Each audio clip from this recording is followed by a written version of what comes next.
अस्सलाम वालेकुम। उम्मीद है आप हजरात खैरियत से होंगे। थोड़े से टेक्निकल इश्यूज की वजह से आज शजील साहब क्लास नहीं ले पाए, तो स्टार्ट करते हैं एक आध मिनट में, जैसे मज़ीद स्टूडेंट्स हमें ज्वाइन कर लेते हैं। इतनी देर में अगर किसी की कोई क्यूरीज हैं तो वो कर सकते हैं। मैं एक दफ़ा इनविटेशन लिंक दोबारा स्टूडेंट्स के साथ शेयर कर दूं, तो कोई क्यूरी करना चाहता तो वो कर ले।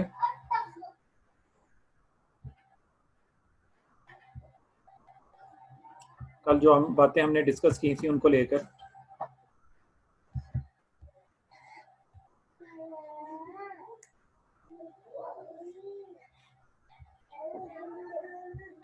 अस्सलाम वालेकुम सर। वालेकुम अस्सलाम।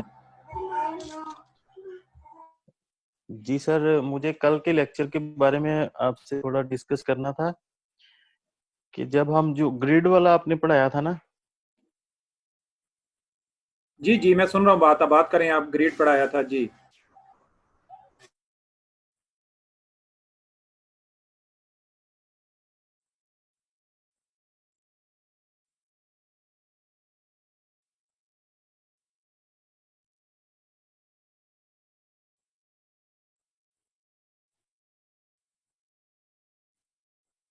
बात कर रहे थे, अभी तक बात करने नहीं शुरू नहीं की, फिर आप चुप हो गए। मैं आपकी बात सुन रहा हूँ। हेलो। जी जी, मैं सुन रहा हूँ बात आपकी, आप बात करें। जी सर, मैं चाह रहा था कि आप जो ग्रिड सिस्टम का हमें समझा रहे थे ना कल, तो वो उसको एग्जांपल देके, जैसा कि यूट्यूब वगैरह ओपन करके या कोई ई कॉमर्स की वेबसाइट ओपन करके उसमें जो ग्रिड सिस्टम यूज होता है, जैसे उन्होंने यूज किया होता है, उसके थ्रू हमें पढ़ा देना तो ज्यादा बेहतर हो जाएगा।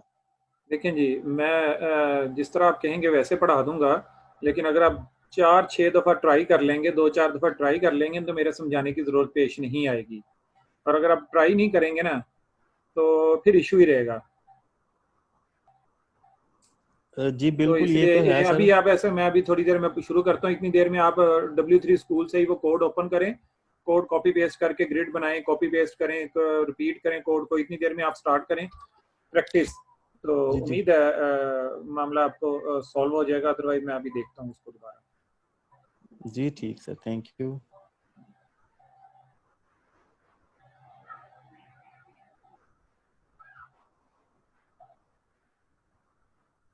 सेफ मोड आ गया। जी, अभी तक स्टूडेंट ज़्यादा नहीं आए हमारे पास। सर वो कह रहे हैं कि लिंक वर्किंग नहीं कर रहा। अभी भी नहीं कर रहा। अभी तो लिंक मैंने परफेक्ट दिया सबको। मैंने दोबारा शेयर किया उसको। चलें जी, दोबारा मैं दे देता हूँ लिंक एक और।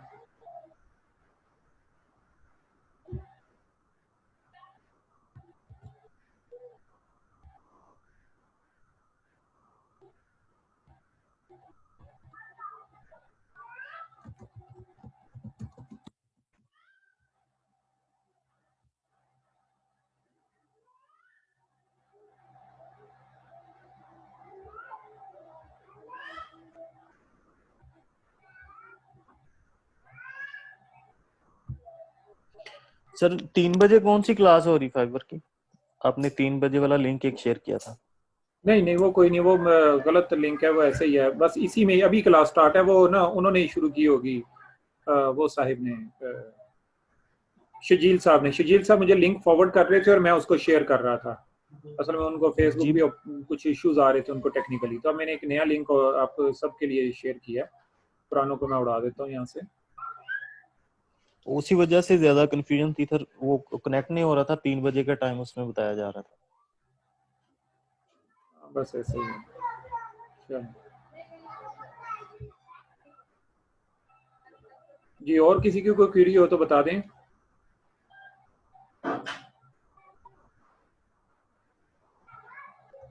उम्मीद है आप स्टूडेंट्स आ रहे होंगे।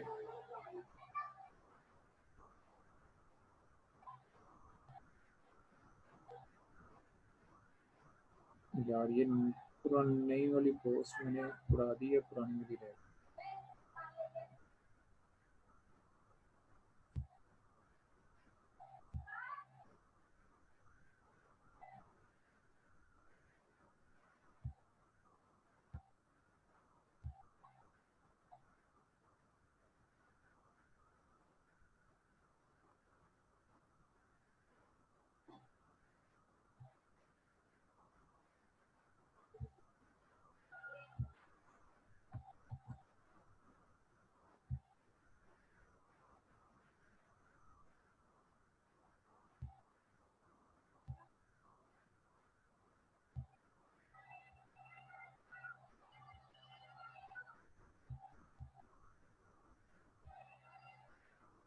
अच्छा, 75 हुए हैं, स्टूडेंट्स अभी भी कम है।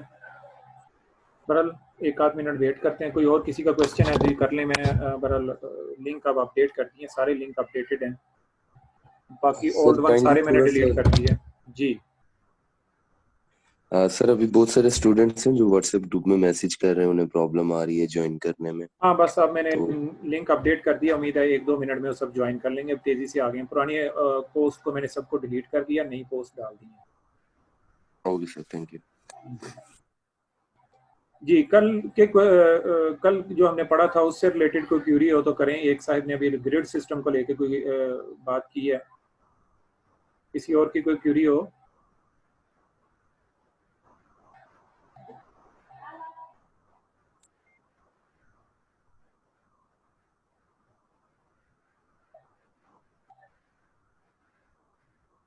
जी शुक्रिया अहसन साहब, अहसन अब्दुल्ला ने एक बात की है, सब इसको नोट कर लें। लेकिन मैंने अब रिस्ट्रिक्शन लगा दिया ग्रुप में ना, आप स्टूडेंट्स में से कोई भी पोस्ट नहीं कर पाएगा। पहले हर कोई पोस्ट कर रहा था, मैंने उसको रिस्ट्रिक्ट कर दिया, सिर्फ एडमिनिस्ट्रेशन हम लोग पोस्ट कर पाएंगे, आप लोग पोस्ट नहीं कर पाएंगे। अब आप कमेंट्स को ही डील कर पाएंगे, जितनी भी पोस्ट आएंगी आपको, जितना भी इश्यूज होंगे वो करंट या तो इमिटेशन लिंक के नीचे आप कमेंट्स किया करेंगे, असाइनमेंट्स के नीचे कमेंट्स किया करेंगे, या फिर आप लेक्चर वाली वीडियो के नीचे कमेंट्स किया करेंगे। आप लोग पोस्ट नहीं आप क्रिएट कर पाएंगे। व्हाट्सएप ग्रुप अलाउ नहीं है। जो भी लोग भी व्हाट्सएप ग्रुप आपस में बना चुके हैं वो उनका इंटरनल मसला है, हम लोगों की तरफ से कोई रिकमेंडेड नहीं है, ना ही हम लोग किसी व्हाट्सएप ग्रुप में हैं। मैं किसी व्हाट्सएप ग्रुप में नहीं हूँ, ये आप लोगों का इंटरनल मसला है।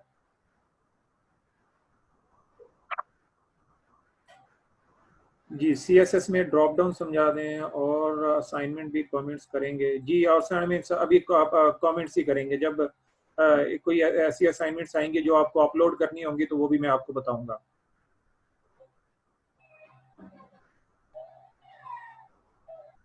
ग्रुप व्हाट्सएप ग्रुप मुराद नहीं है, सॉरी, फेसबुक ग्रुप की बात कर रहे हैं।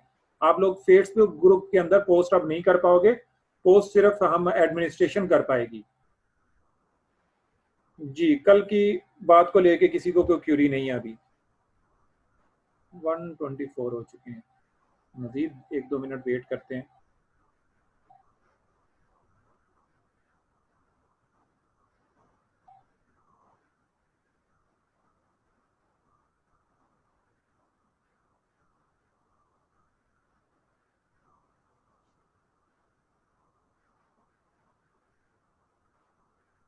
चलें, अब तो आपको मिल गया आसा साहब, लिंक आपको मिल गया, आपको इशू नहीं है।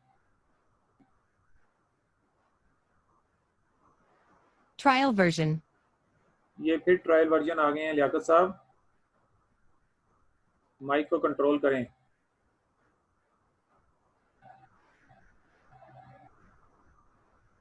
कोई व्हाट्सएप ग्रुप नहीं है जी, ना ही अलाउ है जी। कंडीशनल फॉर्म क्या होता है मुझे नहीं मालूम। कंडीशनल फॉर्म आप किसको बोल रहे हैं? तो वर्डप्रेस में कंडीशनल फॉर्म कैसे बनाया जाता है मुझे इसका आइडिया नहीं है कि आप कौन सा कंडीशनल फॉर्म बोल रहे हैं। और वैसे भी वर्डप्रेस में जितनी डेवलपमेंट होगी ना वो लास्ट मंथ में होगी। अभी वर्डप्रेस आपको समझ में नहीं आएगा जब तक कि आपको प्रोग्रामिंग अच्छे से समझ नहीं आ गई, आपको डेटाबेस कम्युनिकेशन अच्छे से समझ ना आ जाए, आप वर्डप्रेस कस्टमाइजेशन नहीं कर सकते। अब आप जस्ट क्लिक करके एडमिन पैनल से उसकी सेटिंग्स चेंज कर सकते हैं और कुछ नहीं कर सकते। इसके लिए प्रोग्रामिंग स्किल्स रिक्वायर्ड हैं। जब तक हम प्रोग्रामिंग नहीं पढ़ेंगे ये चीजें आपको समझ में नहीं आएंगी।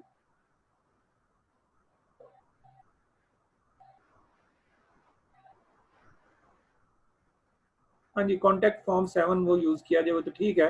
प्लगइन्स के जरिए, थीम्स के जरिए से चीजों को, विजेट्स के जरिए से आप चीजों को हैंडल करें। अभी तक वर्डप्रेस की कस्टमाइजेशन, या जैसे आप कह रहे हैं कंडीशनल फॉर्म ये होगा कि किसी सूरत में नजर आए, किसी सूरत में नजर ना आए, ऐसा कोई कह रहे हैं तो इसके लिए इफ एल्स स्ट्रक्चर आपको समझना होगा। वो थोड़ी देर में हम पढ़ेंगे इंशाल्लाह, आज नहीं, थोड़ी देर का मतलब यह है कि लास्ट मंथ में जब हम वर्डप्रेस को पढ़ रहे होंगे तो वो सारी कस्टमाइजेशन करेंगे। अभी वर्डप्रेस हमने जो पढ़ा है वो सिर्फ इसलिए पढ़ा है कि आप इस काबिल हो जाओ कि आप गिग बनाने के काबिल हो जाओ, आपको वर्डप्रेस का कुछ आइडिया हो जाए, आपको लगे कि वेबसाइट्स बनाना कुछ मुश्किल टास्क नहीं है, फ्रीलांसिंग आसान है, हम कुछ बेच सकते हैं। तो आपको बेचना आ जाए, आप कॉन्फिडेंट हो जाओ और आगे चल पड़ो।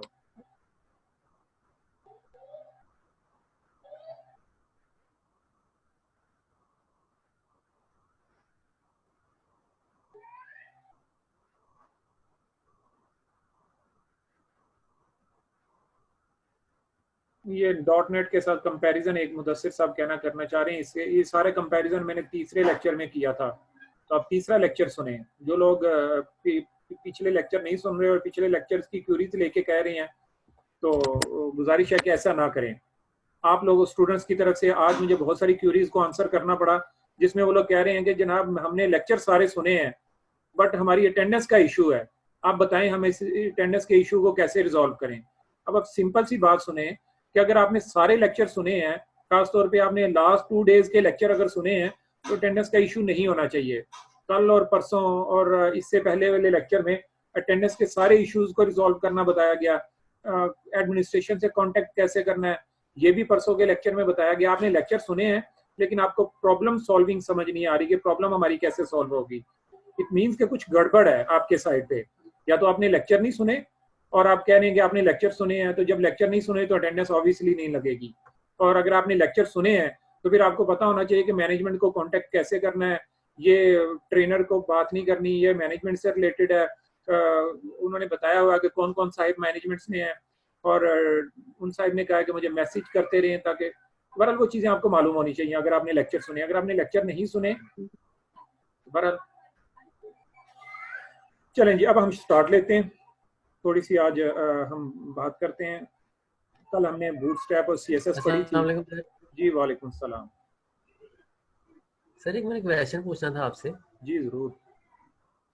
सर मुझे ना ये थोड़ी कन्फ्यूजन हो रही थी कि basic HTML, CSS, JavaScript, PHP और बूटस्ट्रैप में बेसिक डिफरेंस क्या है, मतलब कैसे इसको जो है ना डिफरेंशिएट करेंगे? देखिए मिक्स हो रहा था ये लेक्चर ना पहले या दूसरे लेक्चर में ये चीजें मैंने डिफाइन की हैं। अगर आप ग्रुप में जाएं, पहला लेक्चर भी अवेलेबल है और दूसरा लेक्चर भी अवेलेबल है आपको। फर्स्ट डे वाले लेक्चर में था सर ये। तो फर्स्ट डे लेक्चर आप सुनेंगे, बहुत अच्छे से समझ में आएगा। अभी मैं 2 मिनट में बयान करूंगा तो शायद अच्छा समझ में ना आए, तो अगर आप 10 मिनट निकाल के पुराना लेक्चर को तेज तेज करके VLC में सुनेंगे, तेज तेज करके, तो तब आपको बहुत अच्छा समझ में आएगा। तो अगर कहते हैं तो मैं रिपीट कर देता हूँ, क्योंकि ये किसी साहब ने नई क्यूरी की है। अगर आप कहते हैं कि वो अटेंडेंस कैसे सेट करनी है, तो फिर मैं कहता चलो सुन लो, तो आप जैसे कर लें। पुराना लेक्चर सुनेंगे या बता दो? ठीक है जी, नहीं सुनना चाहते आप पुराना लेक्चर। जी HTML मैंने बताया था, HTML ब्राउजर में जो कुछ आपको दिखता है वो HTML होती है। जो टेक्स्ट लिखा हुआ है, जो वीडियो चलती हुई नजर आ रही है, जो इमेज लगा हुआ नजर आ रहा है, जो टेबल्स और लिस्ट और जो कुछ भी है टेक्स्ट और इमेजेस और वीडियो की सूरत में होता ही है, HTML होता है। और इस चीजों में जो खूबसूरती आपको नजर आ रही होती है, खूबसूरत कलर, खूबसूरत एनिमेशंस और कलर स्टाइल्स और इस तरह इससे रेलिवेंट चीजें, ये CSS लेके आती है। CSS और बूटस्ट्रैप एक ही चीज है। और JS रह जाती है, जो JS सर्वर साइड को सपोर्ट करती है, खूबसूरती को CSS को सपोर्ट करती है। ये इसका काम सपोर्ट का होता है जी। और कोई बात पूछना चाहें आप? तो सर ये दोनों इक्विवेलेंट है जो आपने बताया कि बूटस्ट्रैप भी CSS है, या जी बिल्कुल सेम है, ये सेम है, काम ये सेम है? बिल्कुल सेम है, कुछ भी फर्क नहीं है। सर मैंने एक पूछना था जी लियाकत साहब। सर, ये पूछना था कि ये जो jQuery है, ये लैंग्वेज है, ये डेटाबेस है? जावास्क्रिप्ट आपने नाम सुन रखा है? जावास्क्रिप्ट की एक लाइब्रेरी है। जैसे बूटस्ट्रैप हमने पढ़ा ना, हमने पहले CSS की खुद लिखना शुरू की, फिर हमने कहा कि खुद CSS लिखने की जरूरत नहीं है, कुछ बहुत सारे लोगों ने बहुत अच्छी और उम्दा किस्म की CSS लिख के रखी हुई है, उसको बूटस्ट्रैप कहते हैं। तो पहले से लोगों ने CSS लिखी हुई है, आप खुद क्यों लिखें, आप उस CSS को यूज कर लें। तो इसी तरह JS एक तो ये कि हम खुद लिखें और छोटे छोटे काम उसमें लंबे लंबे तरीके कोड लिख के, लंबा लंबा कोड लिख के करें। पर एक तरीका यह है कि jQuery को यूज करें, और jQuery एक फाइल में वो सारा कुछ लिखा हुआ पड़ा है, वो एक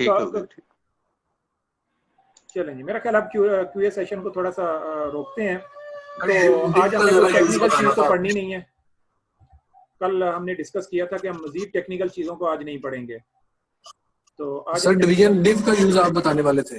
डिव का यूज, चलें जी डिव का यूज बता देते हैं आपको। एक मिनट में आपके साथ स्क्रीन शेयर करता हूँ। आपकी जो चीजें रह गई हैं वो हम डिस्कस करते हैं, उसके बाद एक आध टॉपिक मैंने आज, वो टेक्निकल तो नहीं है लेकिन बहुत जरूरी है आपके साथ शेयर करना उसको, तो वो देख लेते हैं। जी डिव क्या होता है, जरा तवज्जो से सुनिएगा। ये मैं पहले वैसे पढ़ा चुका हूँ, लेकिन आज उसको जरा दोबारा से आपकी क्यों सर? क्यूरीज 2-3 दिन से आ रही थी तो सर मैं इसलिए माजरत चाहता हूँ, आपकी बात काट रहा हूँ। जी जी, आपकी माजरत कबूल की जाती है, फरमाएं। सर आप ना टेक्निकल स्किल्स भी पढ़ा रहे हैं, शजील साहब भी हमें गाइड कर रहे हैं, आप भी थोड़ा सा फाइवर के बारे में हमें गाइड कर देना। ठीक है जी, 10 बंदे और भी ले आते हैं यार, एक आदमी बहुत अच्छा नहीं, पढ़ा नहीं रहा है, सर, इंशाल्लाह हम भी गाइड करते रहेंगे आपको। जी जी, आप भी फाइवर के बारे में, प्लेटफॉर्म के बारे में आप भी थोड़ा बताया करें। जी इंशाल्लाह जरूर, वक्त मिलेगा तो बताएंगे। आप जो वो उन्होंने बताई हैं वो अगर आपने इम्प्लीमेंट कर ली हैं तो बहुत अच्छी बात है, और अगर नहीं की तो फिर मेरे बताने से भी कोई फायदा नहीं होगा, असल काम Yes, sir. करने से है। तो आप किसी एक की भी इंस्ट्रक्शंस को फॉलो करना शुरू कर दें ना तो ज्यादा फायदा होगा। मैंने अभी हम इस पर थोड़ी सी बात करते हैं, चलें जी। देखिएगा जी, डिव सर क्या आज होता है। आएंगे सर जी? नहीं आज नहीं आ पाएंगे वो शायद, उन्होंने ठीक है सर, क्लास thank लेना था, लेक्चर उन्हीं की वजह से हम लेट हुए जरा, वो लेक्चर उन्होंने लेना था वो, लेकिन उनसे हो नहीं पाया टेक्निकल इश्यूज की वजह से। देखेंगे डिव क्या होता है। डिव एक कंटेनर है, आप आसान सी जुबान में समझे कि हाई कोर्ट ने ना आजकल, ये जरा माइक किसी ने ऑन किया हुआ जी, ये देखिए कैसे फ्रीक्वेंटली आप क्वेश्चन कर पा रहे हैं आज, इस वजह से कि आप लोगों ने माइक बंद किए हैं। लेकिन अगर मैं माइक बंद कर दूंगा तो फिर ना कोई क्वेश्चन नहीं कर पाएगा, फिर आप हाथ आपके खड़े रहेंगे और मैं अपना काम करता रहूंगा, इसलिए माइक अपने खुद कंट्रोल रखें। अच्छा जी, हाई कोर्ट ने आजकल ना वो जो शॉपर हैं, shopping bag, plastic shopping bag ban किए हुए, ऐसे ही है ना जी। तो डिव क्या है यस सर, ऐसे ही है, ये सारे डिफरेंट रेस्टोरेंट्स है ना, ये आप ये ban नहीं डिव करते। जो है ना, ये एक शॉपर है। किसी भी HTML एलिमेंट को किसी रैपर में बंद करने के लिए, किसी कंटेनर में रखने के लिए एक शॉपर उसके ऊपर चढ़ाया जाता है। तो वो शॉपर क्या होता है, वो एक डिव होता है। हर HTML एलिमेंट को एक डिव में रखा जाता है। डिव स्ट्रक्चर ये होता है कि हर HTML एलिमेंट को एक डिव में आप रखें और फिर उस डिव को लेके उसको, उसके ऊपर आप CSS लगाएं, उस डिव को लेके आप उसके ऊपर जावास्क्रिप्ट लिखें और CSS लिखें। कभी ऐसा होता है, फिर एक फॉर एग्जांपल ये देखें, अभी स्क्रीन के ऊपर आपको नजर आ रहा है, यहाँ पे एक आउटर डिव है, एक इनर डिव है, दो डिव लगे हुए हैं। देखेंगे जो इनर डिव है, मैं जरा दिखाता हूं आपको, ये इनर डिव, इनर डिव में दो चीजें हैं, इनर डिव में दो चीजें हैं, एक एक हेडिंग टैग है और एक पैराग्राफ टैग है। कभी ऐसा होता है कि रेलिवेंट चीजों को एक डिव में रखते हैं, हर HTML टैग को भी एक डिव में रख लेते हैं, और कभी रेलिवेंट चीजों को एक डिव में रख लेते हैं। रेलिवेंट चीजों से मुराद मैंने पहले भी बताया था कि कभी ऐसा होता है कि किसी एक एरिया को आप सेम स्टाइल में खूबसूरत करना चाहते अस्सलाम हैं। वालेकुम सर, आपकी आवाज क्लियर नहीं आ रही। जी अब क्लियर होगी जी, अब क्लियर है, अब क्लियर आ रही होगी। सर प्लीज रिपीट कर दें, डिव आवाज नहीं आ रही थी। अब सही आ रही है आवाज? सर रिपीट कर जी दें, सर, अब आ पहले रही है। क्लियर नहीं आ रही आपकी। चलें ठीक है जी, मैं रिपीट कर देता हूँ। तो डिव मैंने बताया कि डिव ये होता है, आप इसको एक रैपर की तरह समझें, जैसे गोलियों टॉफियों के ऊपर एक रैपर चढ़ाया होता है ना, असल चीज उसके अंदर होती है और ऊपर एक रैपर, बिस्किट आप खोलते हैं, रैपर उतारते हैं और फिर बिस्किट बीच में से खाते हैं। तो इसी HTML एलिमेंट्स को एक रैपर के अंदर बंद किया जाता है। क्यों बंद किया जाता है ये अभी 2 मिनट में आपको समझ में आएगा। कभी ऐसा होता है रेलिवेंट चीजों को, शॉपर जैसे होते हैं, शॉपर 2-4 छोटी छोटी चीजें इकट्ठे आप एक थैले में डाल के उनको कैरी करना आसान हो जाता है। इसलिए अगर आप 4 चीजें आपने हाथ में ही पकड़ के जा रहे हो, आपके 2 मोबाइल्स हैं, 2 पर्स हैं और 2 और इस तरह की चीजें हैं, हाथ में पकड़ के जाना 6 चीजों को मुश्किल हो जाएगा, और उन सबको एक थैले में डालें और उनको कैरी करना, एक ही चीज बन जाएगी और उनको कैरी करना आसान होगा। अब आप देखें ये जंबोट्रॉन है, हम ये चाहते हैं कि ये दोनों चीजें हेडर में नजर आए, ये दोनों चीजें हेडर में नजर आनी चाहिए, और क्योंकि इन दोनों ने सेम स्टाइल होना चाहिए था, इनकी खूबसूरती सेम स्टाइल में होनी चाहिए थी, तो इसलिए इनको एक रैपर में बंद कर दिया, क्योंकि दोनों का स्टाइल एक सा होना चाहिए था। इन दोनों के अलावा, और ये साथ, ये दोनों नीचे वाली भी, इन दोनों का भी एक मिलता जुलता स्टाइल, इन दोनों में एक कॉमन चीज थी। कॉमन चीज ये थी कि ये वाला H1, ये P टैग, ये वाला पैराग्राफ, नीचे वाले 2 पैराग्राफ, ये सब के सब लेफ्ट साइड से थोड़े से इंडेंट होने चाहिए थे, तो इसलिए इन सबको भी एक डिव में रख लिया। तो इस तरह स्टेप बाय स्टेप चीजों को डिव के अंदर, कंटेनर्स के अंदर रखते जाते हैं। जैसे लोगों के पास बहुत ज्यादा सामान हो तो छोटे छोटे चीजें छोटे शॉपर में डाली जाती हैं, फिर उन छोटे शॉपर्स को बड़े शॉपर्स में डाला जाता है, बड़े थैलों में डाला जाता है। इवन के लोग बैग में रखते हैं, बड़ा सा बैग लेते हैं सफर पे जाने के लिए। क्या करते हैं कि आप मेकअप का सामान एक छोटे से थैले में डाला और थैले में डाल के फिर बॉक्से में रख दिया। और फिर इसी तरह जूते भी एक शॉपर में डाले और फिर वो भी बैग की एक साइड पे रख दिए। इस तरह सूट, बुनियाने और इस तरह बाकी सारी चीजें अलग अलग रखते हैं, लेकिन रखते एक ही बैग के अंदर है। तो ये डिव स्ट्रक्चर सेम स्टाइल में यही है। तो हम हर HTML टैग को अलग से आइडेंटिफाई कर पाते हैं, उसको अलग से खूबसूरती दे पाते हैं डिव के जरिए से। जरा डिव स्ट्रक्चर में ना चीजें ऑर्गेनाइज रहती हैं। ऑर्गेनाइज कैसे रहती हैं? जैसे आप एक बक्से के अंदर आप बड़ा सा एक अटैची लेते हैं, सफर पे जा रहे हैं कराची जाते हुए, उसी में जूते भी फेंकते हैं, उसी में मेकअप का सामान भी फेंकते हैं, उसी में कपड़े भी, उसी में बुनियाने भी, उसमें सब कुछ डाल देते हैं। और अब आप बीच में से कंघी ढूंढना शुरू कर दें, उस बैग में से जूते का तस्मा ढूंढना शुरू कर दें, पूरा बैग आपको खंगालना पड़ेगा। हर चीज उलट पुलट करके फिर आपको कहीं से कंघी भी मिल जाएगी, उसमें से कोई शीशा भी मिल जाएगा, बीच में से जूता भी मिल जाएगा, बीच में से बुनियान भी मिल जाएगी, लेकिन सारी चीजों को उल्टा पुल्टा करने के बाद। लेकिन अगर आपने ऑर्गेनाइज करके रखी हो कि क्या किया हो आपने मेकअप के सामान को एक छोटे से थैले में बंद करके बैग में रखा हो, जूतों को एक थैले में, बैग बुनियानों को एक थैले में रख के, या एक, तो इस तरीके से आपको ढूंढने में दुश्वारी नहीं होगी। उम्मीद है बात आपको समझ आ गई होगी। अब आपको डिव स्ट्रक्चर समझ आ गया? अगर एक थोड़ा सा प्रैक्टिकल छोटा सा करके दिखा दें, वैसे तो समझ आ गई है। प्रैक्टिकल आपके सामने है, ये प्रैक्टिकल आपके सामने है। दूसरा प्रैक्टिकल मैं ये नीचे खोल के बैठा हूँ, इसीलिए मैं इसकी आउटपुट आपको दिखाता हूँ, दोनों की आउटपुट दिखाता हूँ। मैंने कहा मेरे बताने से कुछ नहीं होने वाला जब तक कि आप प्रैक्टिस नहीं करेंगे। मैं इस तरह 10 घंटे लेक्चर दूं ना, तो तब भी आपको डिव समझ नहीं आना। लेकिन अगर आप 2 मिनट खर्च करें और डिव बनाना शुरू कर दें, कोड कॉपी करें W3 स्कूल से और एक दफा लगा लें, तो देखें मेरे 10 घंटे के लेक्चर रहेगा जाएगा और आपकी 2 मिनट की प्रैक्टिस काम आ जाएगी और आपको समझ में आएगा। अब देखिएगा, ये देखिएगा, ये एक कॉलम है, ये दूसरा कॉलम है, ये तीसरा कॉलम है। 3 कॉलम्स बने हुए हैं यहाँ पे, एक रो है, एक रो और 3 कॉलम्स। उम्मीद है बात आपको समझ में आ गई होगी। और उसके ऊपर एक हेडिंग। तो यहाँ पे 4 चीजें हैं, 3 कॉलम्स हैं, एक हेडिंग है। अब जरा नीचे आगे देखिएगा, कोड के अंदर आपको लगेगा ये एक रो चल रही है। रो के अंदर, रो एक डिव में है, ये पहला कॉलम यहाँ पे एंड हो गया, ये दूसरा कॉलम यहाँ पे एंड हो गया, हर एक को एक डिव में रखा हुआ है। ठीक है जी।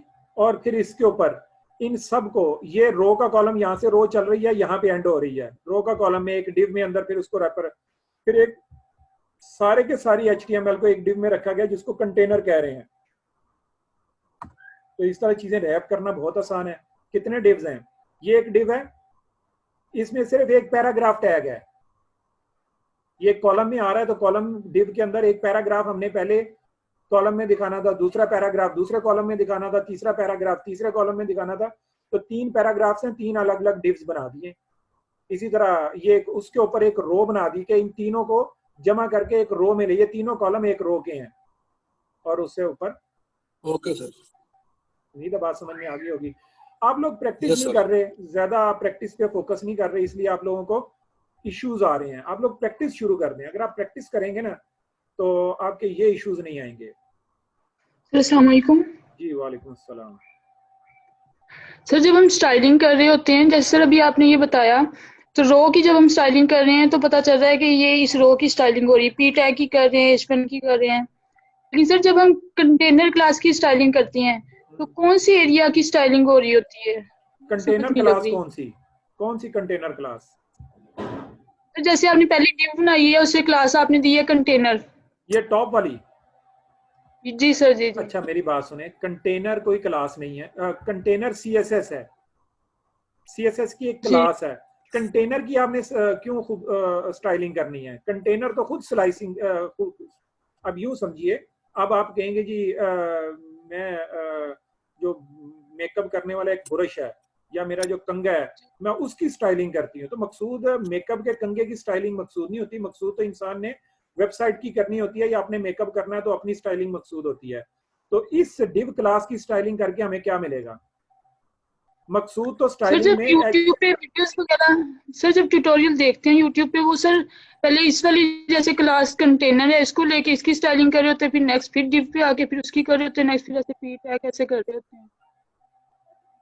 कोई ऐसे एग्जैक्ट एग्जांपल बताएंगे ना तो फिर मैं बता सकूंगा। इस तरीके से मुझे नहीं समझ में आ रहा, आपका क्वेश्चन ही मुझे क्लियर नहीं है कि div, ये div तो कोई चीज नहीं है। अगर मैं इन सारे को बीच वाले को उड़ा देता हूँ तो स्क्रीन पे आपको कुछ भी नजर नहीं आएगा।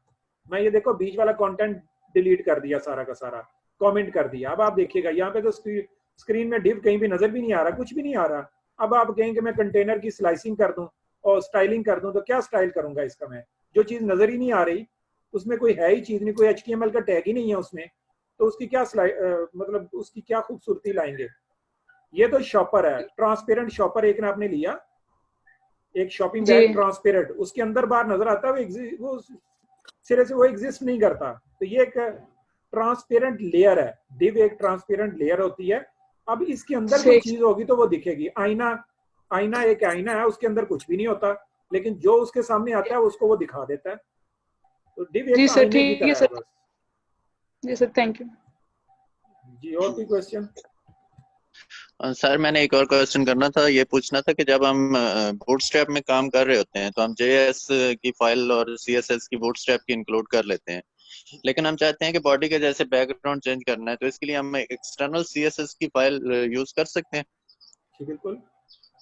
देखें ऐसा वो होता है, काम करेगी? मैं मतलब जरा मैं देखिएगा, पूछना ये ये देखिएगा अभी एक मिनट, बिल्कुल करेगी, बिल्कुल करेगी। ऐसे देखिएगा, हर प्रोजेक्ट के अंदर मैं कुछ प्रोजेक्ट्स अभी आपको दिखा देता हूँ, उसमें मैं आपको दिखाता हूँ कि कैसे कैसे CSS चल रही होती है। मेरे पास जितने भी प्रोजेक्ट्स इस वक्त पड़े होंगे उन सब की एक ओवरव्यू मैं आपको देता हूँ। मैं आपके क्वेश्चन ज़रा अच्छे तरीके से सॉल्व हो जाएगा। कल भी किसी ने इस तरह का क्वेश्चन किया था। तो ये देखें, ये सारे प्रोजेक्ट्स पड़े हुए हैं। हर प्रोजेक्ट के अंदर CSS की बहुत ज़्यादा फाइल्स हैं। हम चलते हैं, ये सारे वो हैं कि इनमें ना, चलें इसी को ओपन करते हैं। अब ये वर्डप्रेस ही आपके सामने।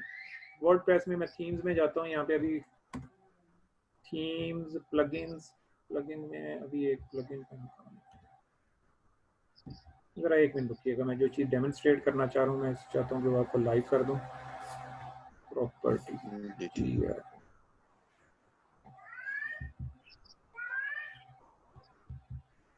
आप देख सकते हैं यहाँ पे आपको बहुत सारी ये CSS फोल्डर है। इस प्रोजेक्ट में ये CSS फाइल्स इंक्लूड की गई हैं। बूटस्ट्रैप है, बूटस्ट्रैप मिन है, एक्सटर्नल CSS है, jQuery min UI CSS है, और इसी तरह main.css है, प्रॉपर्टी पब्लिक है, प्रॉप स्टाइल है। ये सारी CSS फाइल्स हैं।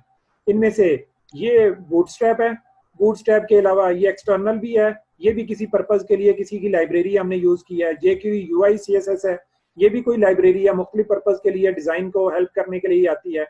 और ये main.css है, ये जहाँ पे मुझे अपनी कस्टमाइजेशन करनी होती है। मैं इन तीनों स्टाइलों से मुतमईन नहीं होता तो वो मैं अपनी स्टाइलिंग यहाँ पे करता हूँ, या यहाँ पे करता हूँ, या यहाँ पे करता हूँ। इन तीनों फाइल्स में से किसी एक फाइल में करता हूँ। तो तो जो मेन में हम लिखते हैं वो ओवरलैप कर जाएगी दूसरों के वो ऊपर? बिल्कुल ओवरलैप करती है, बिल्कुल ओवरलैप करती है। हम जो कुछ कर रहे होते हैं वो सबसे नीचे कर रहे होते हैं, निचली लेयर में। ठीक है, पुराना मेकअप जो आपका चला लिया, आपने जो अपना मेकअप करना था बूटस्ट्रैप में करना था वो कर दिया। अब उसके बाद हम चाहते हैं कि बूटस्ट्रैप में चेंजेस करें, तो मेन CSS में हम करते हैं, वो बूटस्ट्रैप के ऊपर जाके चिपक जाती है, नीचे से उतने एरिया में बूटस्ट्रैप नजर नहीं आती। जी और कोई question? Thank you so much. Sir जब हम बूटस्ट्रैप इंक्लूड करते हैं तो ऐसा हो सकता है कि मैं चाहता हूँ वो किसी हिस्से पे इंप्लीमेंट हो, सारी भी फाइल पे ना इंप्लीमेंट हो, ऐसा हो सकता है? बिल्कुल जी, ऐसा ही हो सकता है, ऐसा भी हो सकता है। किसी एक फाइल में उसको इंक्लूड कर लें, पूरे प्रोजेक्ट में ना करें, पूरे प्रोजेक्ट में उसको ना करें, किसी एक फाइल में कर लें, उसी फाइल में वो चलेगी।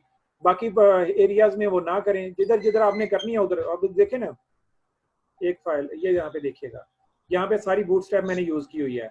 लेकिन अब ये देखें, मैं नीचे जाके बल्कि टॉप पे हम चलते हैं, यहाँ पे कोई बूटस्ट्रैप हम यूज नहीं करते, एक टेबल बनाते हैं। सॉरी, टेबल बनाना जरा मुश्किल हो जाएगा, टाइम ज्यादा लग जाएगा। हम लिस्ट बना लेते हैं, लिस्ट जरा जल्दी बन जाएगी। LI सॉरी लिस्ट ये एक मैंने लिस्ट बनाई, पेज को रिफ्रेश किया और लिस्ट आपको स्टाइल में नजर आ रही है पेज पे। अब आप देखें यहाँ पे बूटस्ट्रैप कुछ भी काम नहीं कर रही, क्योंकि बूटस्ट्रैप को मैंने यहाँ पे यूज ही नहीं किया। बूटस्ट्रैप की कोई क्लास मैंने नहीं लगाई। अगर मैं बूटस्ट्रैप की क्लास लगाऊंगा तो इधर कुछ फायदा होगा, अगर नहीं होगी लगाई होगी तो यहाँ पे कुछ भी नहीं चलेगा। जैसा कि आप देख रहे हैं सिंपल स्टाइल में HTML बद्दी सी नजर आ रही है, बूटस्ट्रैप नहीं है। लेकिन अगर यहाँ पे मैं कोई क्लास बूटस्ट्रैप की लगाऊंगा, तब मैं बूटस्ट्रैप की क्लास लगाने लगा, शायद लिस्ट के नाम से कोई बूटस्ट्रैप की क्लास होगी, नहीं होगी तो अभी हम चेक कर लेते हैं बूटस्ट्रैप की कौन सी क्लास लिस्ट को लेके आती है और फिर वो उसको लगा देंगे। नहीं है, कोई लिस्ट की क्लास नहीं है, तो बूटस्ट्रैप की जाके उधर से कोई लिस्ट की क्लास देखें, वो इसके ऊपर लगाएं, खूबसूरत हो जाएगी। सही है जी, बात समझ में आ गई? कोई और क्वेश्चन जी? आज आपके क्वेश्चंस को ही आंसर करते हैं। थोड़ी देर में मैं कोई बात करना चाह रहा हूँ, वो आपके साथ कर लेते हैं अभी, लेकिन क्वेश्चंस अहम हैं। अगर आपको कोई और क्वेरी जी? कुछ स्टूडेंट्स क्वेरीज का कह रहे थे लेकिन अभी आए नहीं थे। ये लिस्ट ग्रुप है जी, हमने लिस्ट ग्रुप की क्लास लगानी थी, वो हमने गलती से वो वाली लगा दी। ये लिस्ट ग्रुप और साथ में लिस्ट आइटम, हर एक के पर लिस्ट आइटम आएगी। तो देखते हैं, लिस्ट ग्रुप ने थोड़ा सा गड़बड़ कर दी और अब लिस्ट आइटम के साथ हम क्लास लगाएंगे तो वो कदरे बेहतर हो जाएगा।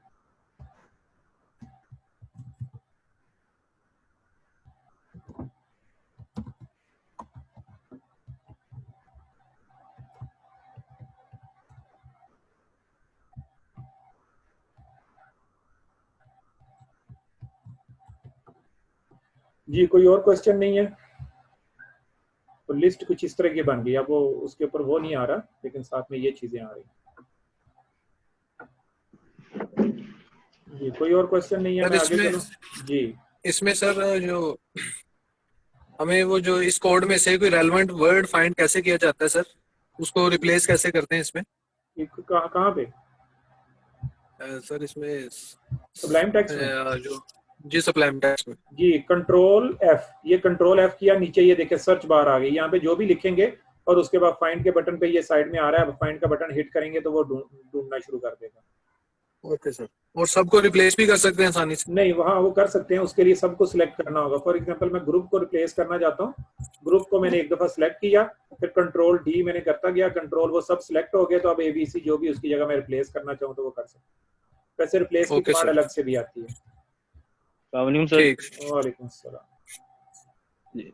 सर, मैंने पूछना था कि जब हम क्लास लगाते हैं तो ड्रॉप डाउन में उसका नेम ऑटोमेटिक नहीं आ जाता? जी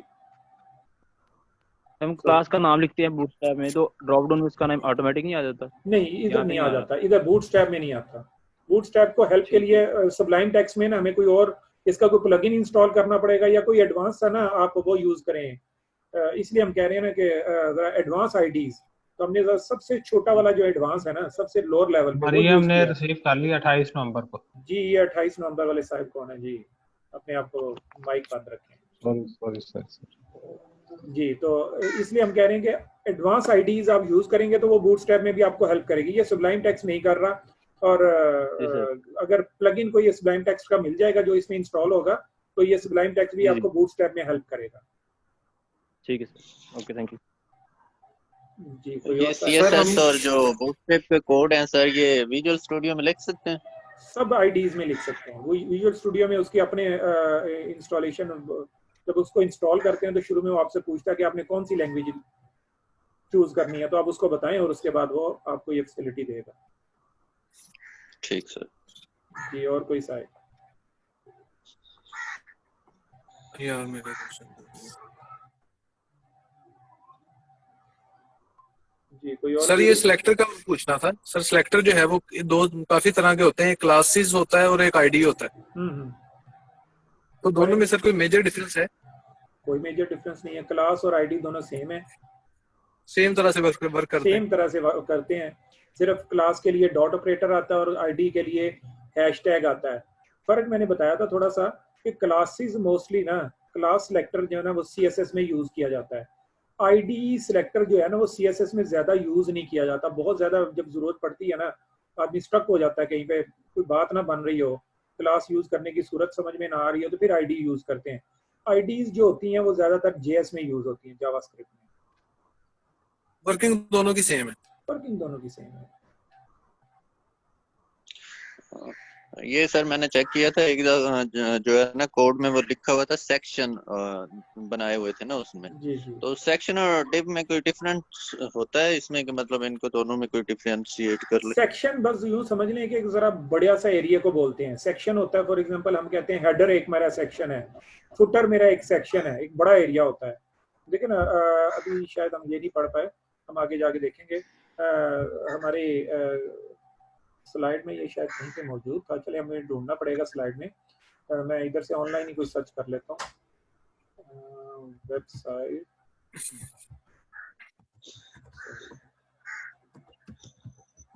स्ट्रक्चर, वेबसाइट स्ट्रक्चर डायग्राम में कोई आपको दिख देगा तो सेक्शंस कुछ इस तरह नहीं है। बस हेडर फुटर एक सेक्शंस होते हैं। वेबसाइट के अंदर ना कॉलम्स बने होते हैं, एक कॉलम दो कॉलम, ये देखें एक सेक्शन है, ये ऊपर वाला एक सेक्शन है, ये नीचे वाला फुटर में कोई बनाएंगे एक सेक्शन होगा। इस तरह ये इधर वाला एरिया जो है ना, ये सॉरी राइट साइड बार या लेफ्ट साइड बार जो होती है, ये भी एक सेक्शन, बड़े एरिया को सेक्शन बोलते हैं। और जो डिव होता है ना वो छोटी छोटी असल में उसने कोड में सर टैग के तौर पे यूज किया हुआ था ना, कोड में उसने टैग के तौर पे यूज। HTML में इतने ज्यादा, अब HTML5 में बहुत ज्यादा वो टैग्स आ चुके हैं, लेकिन मैंने कहा हमें सब पढ़ने की जरूरत नहीं है। देखें ना HTML के टैग्स की अगर लिस्ट देखेंगे ना बहुत लंबी है, और फिर HTML4 है, HTML5 के टैग्स अगर आप देखना शुरू करते हैं तो वो और भी ज्यादा है। फिर देखें HTML5 भी अगर आप देखें तो उसमें टैग्स आपको और भी ज्यादा नजर आएंगे। यहाँ पे देखें साइड में यहाँ पे टैग्स बहुत ज्यादा हैं, सेक्शन भी यहाँ पे कहीं ना कहीं आपको मिल जाएगा। तो टैग्स बहुत ज्यादा हैं, हम उनमें से अक्सर यूज नहीं कर पा रहे होते, इसलिए नहीं यूज करते।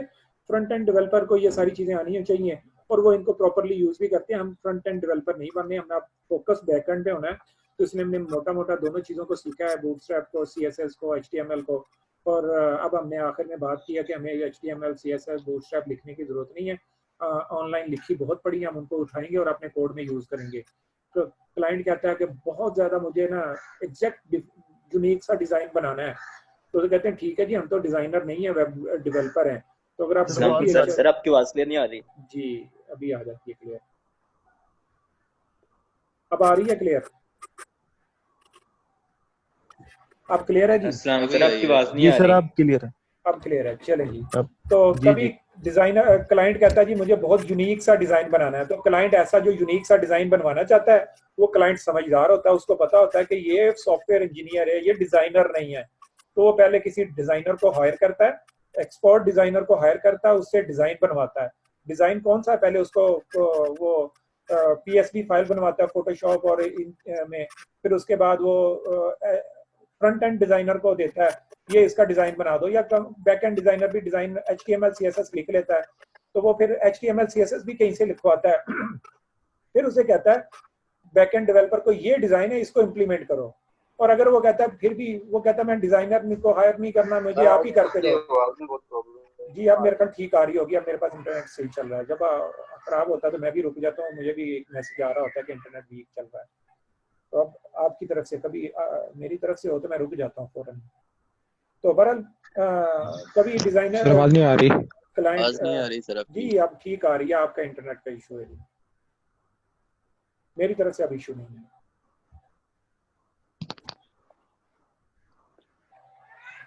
नहीं आ रही सर।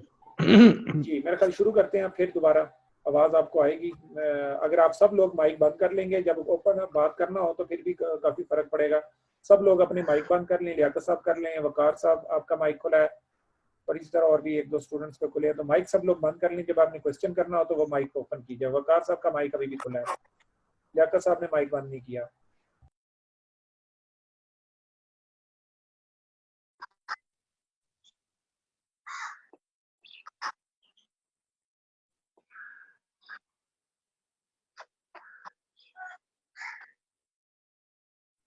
मेरी आवाज सबको आ रही होगी, अगर सही आ रही है तो बताइएगा जरा, सही नहीं आ रही तो मजीद इसको बेहतर करते हैं। सर आ रही है, अब आ रही है, सही अभी आई है सर। चलेंगे, अभी एक आध मिनट में थोड़ी सी डिस्टर्ब होगी, फिर उसके ये बाद सर पहले नहीं आ रही लेकिन अभी आई है। चलो मैं मजीद बेहतर करने की कोशिश करता हूँ। नहीं सर, कि अब मैं बात ही नहीं कर रहा तो आवाज़ कैसे आएगी? एक मिनट रुक जाए थोड़ा सा, मैं ज़रा एक दफ़ा ठीक है सर, एक मिनट बस मुझे दे दें। एक दफ़ा बीच में एक 10-15 सेकंड के लिए ख़राब होगी, फिर उसके बाद सही हो जाएगी। मैं ज़रा एक सेटिंग ज़रा चेंज कर लूँ।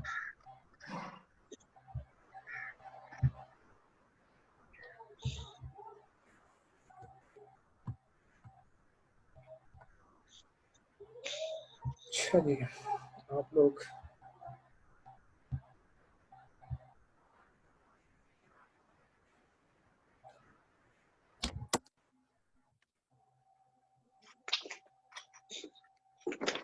जी, अब आवाज़ आपको ठीक आएगी, उम्मीद है आपको मसला नहीं होगा। मैंने मजीद इसको बूस्ट अप कर लिया। जी, ज़रा तवज्जो से सुनिएगा। अब हम बात कर रहे थे कि क्लाइंट कहता है मुझे डिज़ाइन बहुत अच्छा और उम्दा बनवाना है और मैं डिज़ाइनर भी नहीं चाहता।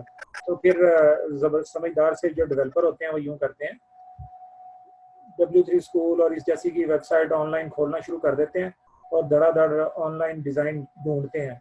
उनकी डिज़ाइन सेंस अगर अच्छी हो तो बहुत अच्छे से डिज़ाइन ढूंढ लेते हैं। डिज़ाइन सेंस अच्छी होने की वजह से बहुत उम्दा और अच्छे और क्वालिटी डिज़ाइन वो ढूंढते हैं और 3-4 डिज़ाइन क्लाइंट को बना के सबमिट कर देते हैं डाउनलोड करके नेट से ही, और क्लाइंट को कहते हैं ये बहुत खूबसूरत डिज़ाइन है वो मैंने आपके लिए बनाए हैं। और वो क्लाइंट उनको देखता है, उसको 2-3 में से कोई एक पसंद आ जाता है, नहीं आए तो वो तीनों को कम्बिनेशन बना के बता देता है कि इसमें से ये कर लें चेंज, इसमें ये जो तीनों में से कोई कुछ चीज़ें निकाल के एक की, तो इस तरीके से ज़िंदगी सहूलत वाली हो जाती है। तो हम लोगों को ज़्यादा डिज़ाइन करना नहीं पड़ता, डिज़ाइन किया कराया मिल जाता है।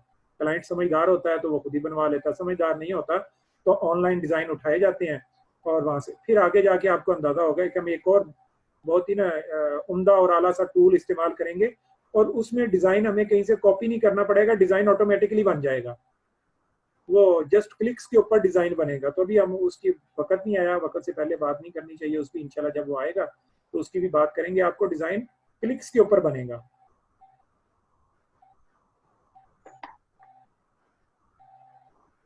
जी, वो समझदार होते हैं लेकिन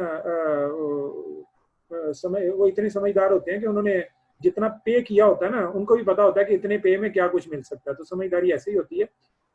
हर आदमी समझदार होता है और हर आदमी को उसकी रिक्वायरमेंट चाहिए होती है। समझदारी का ये मतलब नहीं होता कि हम उसको चीट कर रहे होते हैं, चीट नहीं कर रहे होते, हम उसकी रिक्वायर्ड चीज़ उसको दे रहे होते हैं। हाँ, समझदारी ये होती है कि एक आदमी को सेटिस्फाई करें, उसको जो चीज़ चाहिए वो उसको मिलनी चाहिए, तो वो आपको बताई जा रही है। यहाँ पे कोई हम किसी को चीटिंग करना नहीं सिखा रहे, हम ये बता रहे हैं कि समझदारी ये है कि हर दफ़ा जो बनी हुई चीज़ है उसको रीयूज़ किया जाए उसका। हर दफ़ा हर आदमी कहे जी मैंने किसी की बनी हुई चीज़ नहीं इस्तेमाल करनी, मैं अपनी ही बनी हुई चीज़, हर कोई अपनी इन्वेंट करे, तो ये समझदारी नहीं है। अच्छा जी,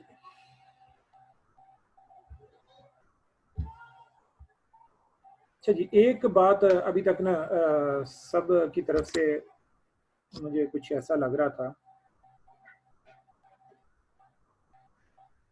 कि कुछ इश्यूज आ रहे हैं सब लोगों को, तो उस चीज़ को हम ज़रा टैकल करने के लिए थोड़ी सी बात करते हैं कि वो कैसे हैंडल होगी।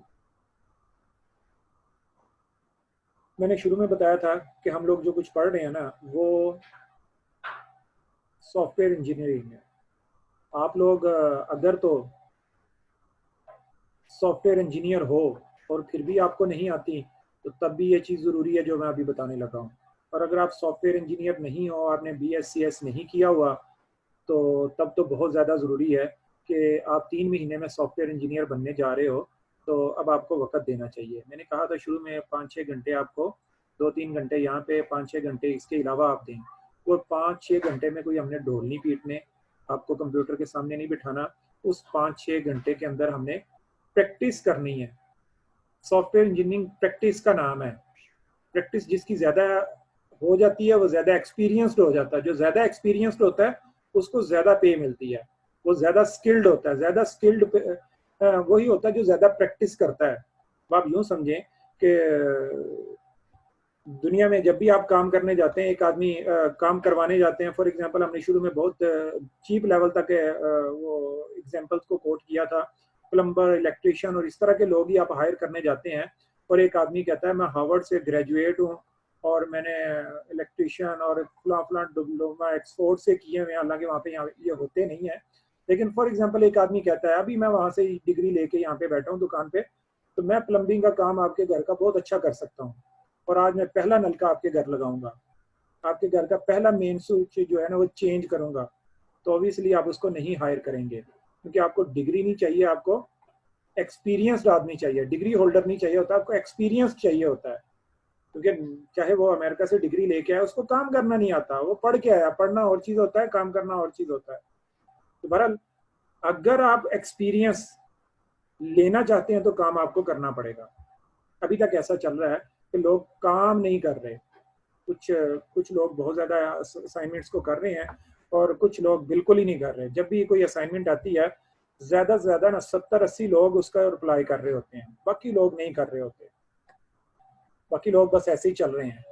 तो गुजारिश ये है कि अगर आप इन 3 महीनों को प्रोडक्टिव बनाना चाहते हैं तो आपको कुछ ना कुछ करना पड़ेगा, हिम्मत करनी पड़ेगी, पैसे कमाने के लिए ना कुछ ना कुछ हिम्मत करनी पड़ेगी, और ये पैसे कमाने का बहुत आसान और सिंपल टूल है।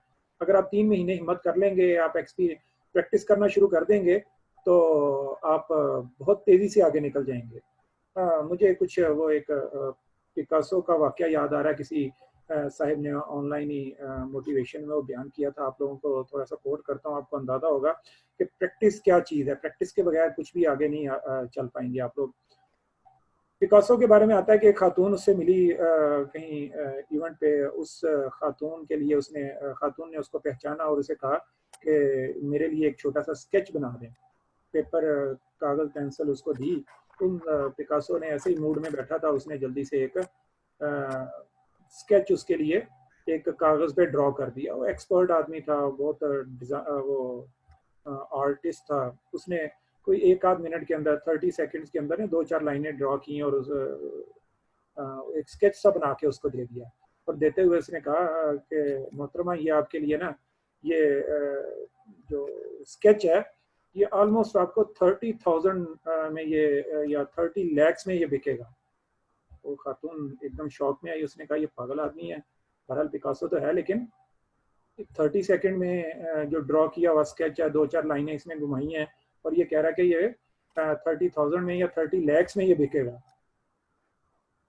बहरहाल उसको यकीन नहीं आया, लेकिन फिर भी उसने कहा ट्राई करते हैं। उसने जाके मुख्तलिफ आर्ट गैलरीज को वो पेपर दिखाया कि ये इसकी वर्थ क्या है, तो आर्ट गैलरीज ने कहा ओहो ये तो पिकासो ने बनाया है, इसके सिग्नेचर है नीचे, तो ये 30 lakhs में है या 30,000 में है। और खातून एकदम शौक में आ गई कि ये कैसे मुमकिन है कि 30 सेकंड के अंदर एक स्केच बनाया जाए और वो 30 lakhs में बिके। वो मोटिवेट हुई एकदम से और पिकासो को ढूंढना शुरू कर दिया और पिकासो के पास पहुंची ढूंढ ढांड के, और उसे कहा जी मुझे ना ये आपसे ड्राइंग सीखनी है, मैं ये सीखना चाहती हूँ कि कैसे 30 सेकंड्स के अंदर 30 लाख वर्थ का एक स्केच डिजाइन किया जाता है। तो पिकासो ने उसे कहा कि जनाब मैं आपके बना के तो दे सकता हूँ जैसा कि मैंने बना के दिया, लेकिन अगर आप इसको सीखना चाहती हैं तो मुझे ये सीखने के लिए 30 years लगे, 30 साल मुझे ये काम करते हुए लगे कि आज मैं इस काबिल हुआ हूँ कि 30 सेकंड के अंदर, 30 सेकंड के अंदर, आधे मिनट के अंदर मैं एक स्केच बनाता हूँ जो स्केच 30 lakhs का होता है। तो अगर आप कहें कि मैं आपको अभी 1 मिनट में सिखा दूं तो ऐसा पॉसिबल नहीं है। तो इसके लिए प्रैक्टिस चाहिए होती है, और मैंने वो प्रैक्टिस 30 साल की है। 30 साल के बाद आज मैं इस काबिल हुआ हूँ। तो यकीनन प्रैक्टिस के बगैर कुछ नहीं होता। आपने देखा होगा जितने भी हमारे पाकिस्तान के क्रिकेटर्स हैं वो लंबी लंबी प्रैक्टिस करते हैं, सारा दिन ग्राउंड्स में गुजारते हैं, बल्ले घुमाते रहते हैं, गेंदें फेंकते रहते हैं, फिर भी उनमें से चंद लोग आगे आ पाते हैं प्रैक्टिस कर करके। तो प्रैक्टिस इस दुनिया में ऐसी चीज है कि जो दुनिया लोगों को आगे लेके जाती है। आपने सुना होगा कि जो भी कंप्यूटर साइंस में आते हैं हर एक के लिए बहुत हॉट सा लफ्ज होता है हैकर्स का, कि जी अपने घर में कंप्यूटर ओपन करना और दूसरों के कंप्यूटर पे कब्जा कर लेना, उनसे डेटा चुरा लेना, पैसे चुरा लेना, चीजें इंफॉर्मेशन चुरा लेना, सबको बहुत अच्छा लगता है। लेकिन ये हैकर्स क्या होते हैं? ये भी बेसिकली प्रैक्टिस कर करके इतना कंप्यूटर को समझ चुके होते हैं, इतना कम्युनिकेशन मैकेनिज्म को समझ चुके होते हैं कि प्रैक्टिस के जरिए से प्रोग्रामर बनते हैं। प्रोग्रामर आला दर्जे का बनता है, वो एल्गोरिथम्स लिखना शुरू कर देता है, फिर वो दूसरों के एल्गोरिथम, फिर दूसरों की सिक्योरिटी के एल्गोरिथम्स को समझना शुरू कर देता है, फिर उसको ब्रेक करना शुरू कर देता है। तो प्रैक्टिस ही होती है कि लोग अपने एरिया में बैठते हैं और काम शुरू करते हैं, और एक दिन नासा से उनको ऑफर आ जाती है कि जनाब आप बहुत अच्छे हैकर हो, आप गूगल को, फेसबुक को हैक कर सकते हो, तो अब आपको हम जॉब ऑफर करते हैं। और ऐसे बहुत सारे लाहौर में, कराची में, इस्लामाबाद में लोग रहे हैं कि जिन्होंने किसी न किसी वक्त में कोई ना कोई एक वायरस ही ईजाद किया, एक छोटा सा प्रोग्राम लिखा जो किसी बड़े सर्वर को हैक कर देता था, उसको ब्रेक कर देता था, उसकी सिक्योरिटी को तोड़ देता था।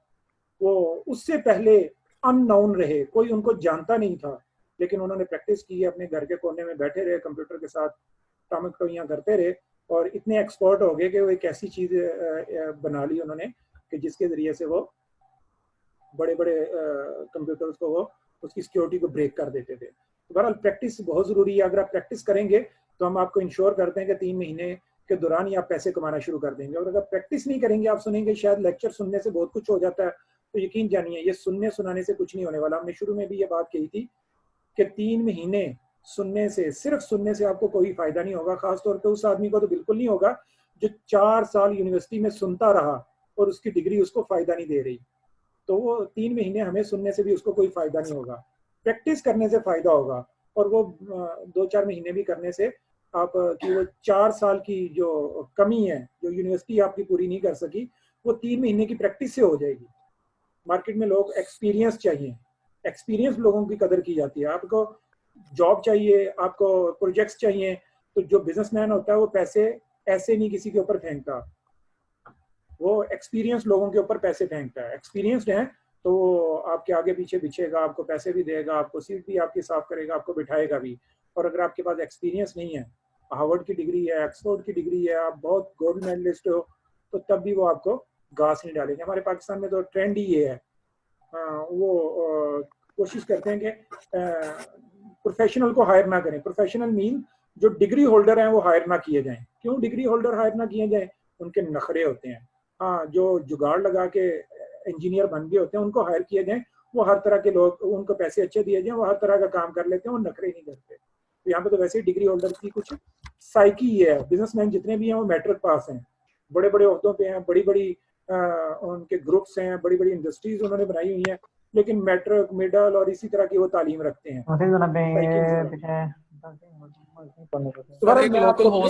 जी मैं सबको म्यूट कर रहा हूँ, फिर भी आप लोग, तो गुजारिश थी कि आप फोकस कर लें। आप पैसे कमाना चाहते हैं। जी ये समी साहब आ गए हैं, तशरीफ ले आए हैं। सर लोकल होस्ट जो है ना उसमें प्रॉब्लम आ रही थी कनेक्ट करने में। जी मेरी बात आपने कॉपी की जो मैंने अभी 10-15 मिनट लगा के आपको कन्विंस करने की कोशिश। Yes sir, we understand very cleanly. जी मैं 10 मिनट मुझे मजीद दे दें, मैं आपके लोकल होस्ट का इशू रिजॉल्व करता हूँ। जी सर। तो अगर आप वाकई इंटरेस्टेड हैं इस प्रोग्राम को लेके, और इस प्रोग्राम वाले भी आपके, हम तो यकीनन इंटरेस्टेड हैं आपको इस बात पे लाने के लिए कि आप खुद से अपनी सलाहियतों से, अपनी स्किल से फ़ायदा उठा के पैसे कमाने के काबिल हो जाएं। अपने कंप्यूटर, इंटरनेट के ज़रिए से बैठें और पूरी दुनिया से डॉलर्स अपनी तरफ खींचना शुरू कर दें। तरीका आसान है, बहुत सिंपल है, कुछ मुश्किल नहीं है। थोड़ी सी स्किल्स चाहिए जो आपको 2 से 3 महीने में सिखाई जा सकती हैं। और आपने देखा कि HTML CSS लिखना कुछ भी मुश्किल नहीं है। बूटस्ट्रैप आपने पढ़ी, कुछ भी मुश्किल नहीं। फिर इवन कि अब आपने बूटस्ट्रैप पढ़ने के बाद आपने देखा कि ना HTML की ज़रूरत है, ना CSS की ज़रूरत है, कोई एक्सपीरियंस उसमें होना ज़रूरी नहीं है। मोटी मोटी भी आती हो तो ऑनलाइन डिज़ाइन ऐसे मिल जाएंगे। फिर आगे जाके आप मज़ीद पढ़ेंगे कि चंद क्लिक्स के ऊपर डिज़ाइन बन जाएगा। असल मसला ये है कि HTML CSS थोड़ी बहुत समझ होनी चाहिए उसकी, कि जिससे हम मॉडिफाई उसको कर सकें।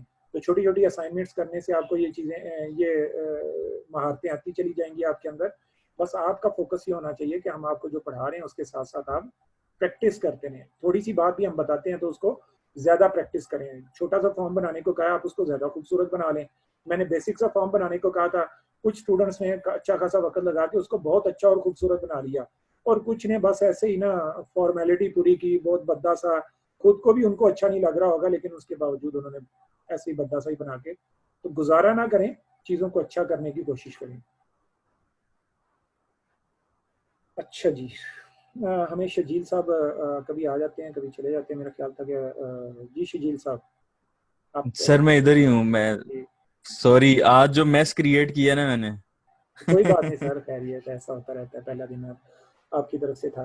तो कंटिन्यू रखेंगे आप, कुछ आप ट्राई करना चाह रहे हैं? नहीं, आप करें करें सर कंटिन्यू। जब आप अगर चाहते हैं, मतलब अगर हाफ आवर 1 आवर देना चाहते हैं तो ठीक है, मैं आपकी सुन रहा हूँ मर्जी। सर, आप मतलब कंटिन्यू मैं करें, तो काफी क्वेश्चंस आ रहे हैं। मेरी तरफ से ये स्टूडेंट्स कल कह रहे थे कि हम टेक्निकल आज नहीं पढ़ेंगे, तो मैंने आज जहन में सोचा हुआ था मोटिवेट ही करना कुछ कि ताकि स्टूडेंट्स जरा आ जाएं इस बात पे कि प्रैक्टिस करें। तो मैंने ऑलमोस्ट बातें कर ली हैं, कुछ क्यूरीज हैं वो कल कर लेंगे। चलें फिर, मैं ठीक है, मैं फिर वो फाइवर का कंटिन्यू कर लेता हूँ जो ठीक है। अभी किया हुआ था। एक स्टूडेंट ने वो लोकल होस्ट वाली बात की थी, 1 मिनट मुझे दे दें, मैं उसको कवर हम्म, कर लूँ, फिर उसके बाद आप लीजिए। ठीक है सर। जी, लोकल होस्ट से किसी चीज़ को एक्सेस करने में किसी को दुश्वारी हो रही थी, तो वो ज़रा मैं एक नज़र बता देता हूँ। देखें जी, लोकल होस्ट मैंने कहा था कि लोकल होस्ट लिखने का, लोकल होस्ट जैसे ही आप लिखते हैं अपने ब्राउज़र में, ये लोकल होस्ट लिखा मैंने। ये लोकल होस्ट का क्या मतलब है? लोकल होस्ट का मतलब ये है कि मेरे कंप्यूटर में, एक मतलब तो इसका ये है कि मेरी रिक्वेस्ट जो है ना वो कंप्यूटर में ही रहेगी, कहीं और नहीं जाएगी। एक मतलब ये है कि लोकल होस्ट मेरे वैम्प और जैम की डायरेक्टरी में htdocs या www की डायरेक्टरी है, ये इस डायरेक्टरी को लोकल होस्ट पॉइंट करता है। तो बेसिकली मेरे पास वैम्प इंस्टॉल है, तो वैम्प की ये www की डायरेक्टरी को ये पॉइंट कर रहा है। तो जैसे ही मैं लोकल होस्ट लिखता हूँ, इसका मतलब होता है ये डायरेक्टरी। तो अब मैं इसमें से कौन सा प्रोजेक्ट ओपन करना चाहता हूँ, जौन सा प्रोजेक्ट मैं ओपन करना चाहता हूँ उस प्रोजेक्ट का नाम मैं लिखूंगा। फॉर एग्जांपल मैं NFTP प्रोजेक्ट में जाके इधर से कुछ ओपन करना चाहता हूँ, तो उसमें मेरे पास वर्डप्रेस पड़ा हुआ है, तो मैं ये सारा ब्राउजर में लिखूंगा। लोकल होस्ट खुद ही समझ जाएगी मशीन के www है, उसके बाद NFTP और वर्डप्रेस को मैंने ओपन करना है, तो मुझे ये अपने ब्राउजर को बताना पड़ेगा कि लोकल होस्ट के अंदर जाओ, www की डायरेक्टरी के अंदर जाओ, वहां पे NFTP की डायरेक्टरी में जाओ और उसके अंदर जाके एक वर्डप्रेस की डायरेक्टरी पड़ी हुई है, वर्डप्रेस का मैंने नाम लिखा, अब वो सही पाथ पे पहुंचेगा और वर्डप्रेस मेरे लिए ओपन कर देगा। ये वर्डप्रेस मेरे लिए ओपन हो गया। कल कुछ स्टूडेंट्स कह रहे थे कि उनके पास ये वर्डप्रेस ओपन नहीं हो रहा, तो अब आप यूं करेंगे, अपनी www डायरेक्टरी में जाके देखें या htdocs की डायरेक्टरी में जाके देखें कि वर्डप्रेस कहाँ पड़ा हुआ है। लोकल होस्ट के बाद जितनी डायरेक्टरीज में वो पड़ा हुआ, उस डायरेक्टरी का नाम ब्राउजर में लिखे, वो ओपन हो जाएगा। अगर उसका एडमिन पैनल ओपन करना चाहते हैं तो WP एडमिन लिखें तो एडमिन पैनल उसका ओपन हो जाएगा, और वहां पे अगर आपने यूजर नेम पासवर्ड एडमिन रखा हुआ तो वो ओपन हो जाएगा। उम्मीद है ये लोकल होस्ट आपको समझ में आ गया होगा। सर इसमें जैम की प्रॉब्लम की वजह से भी कोई मसला हो सकता है कि जैम अगर सही तरह से काम ना कर रहा हो? जैम अगर सही तरीके से काम नहीं करेगा तो ये कभी भी ओपन नहीं होगा। जैम या वैम्प सही काम कर रहे होंगे तो तब ये ओपन होगा, अदरवाइज नहीं होगा। सर ये लिंक क्या टाइप करना है, काइंडली दोबारा बता दें। जी क्या कहा आपने? सर ये लिंक क्या टाइप करना है, ये दोबारा काइंडली बता दें ऊपर ब्राउजर में। लिंक मैंने कहा कि जो www की डायरेक्टरी के अंदर, लोकल होस्ट का मतलब होता है कि www या htdocs की डायरेक्टरी, इससे आगे जोन सी चीज आपने ओपन करनी है उसका नाम देंगे। फॉर एग्जांपल मैंने ये इंटरकॉम ओपन करना है तो मैं इंटरकॉम का नाम लिखूंगा। मैं लोकल ऊपर जाऊंगा, यहाँ पे जाके लिखूंगा, चले मैं ये जरा ज्यादा अच्छे तरीके से बैच 10 और बैच 9 की डायरेक्टरीज को खोलते हैं। लोकल होस्ट का मतलब है www की डायरेक्टरी। ये मेरे पास www की डायरेक्टरी है, उसमें से मैं बैच 10 के फोल्डर के अंदर जाके कुछ ओपन करना चाहता हूँ, तो बैच 10 इधर लिखूंगा, लोकल होस्ट लोकल होस्ट के बाद / आएगी और बैच 10 लिखा। अब मुझे बैच 10 के अंदर किसको ओपन करना है ये मैं देख लेता हूँ, किसको ओपन करना है। जिस चीज को मैं ओपन करना चाहता हूँ उसका नाम दूंगा। इनमें से किसी भी एक फाइल को ओपन करना चाहे तो उसका नाम लिखेंगे, तो तब वो ओपन होगी। सही नहीं? तो मैं किसी भी एक नाम का किसी भी एक फाइल को नाम लिखूंगा। फॉर एग्जांपल API.php ये फाइल मैं ओपन करना चाहता हूँ, मैं ये फोल्डर को ओपन करना चाहता हूँ, वर्डप्रेस को ओपन, जिसको भी उसका नाम लिखेंगे। अगर मैं स्कूल को ओपन करना चाहता हूँ तो स्कूल का नाम लिखूंगा।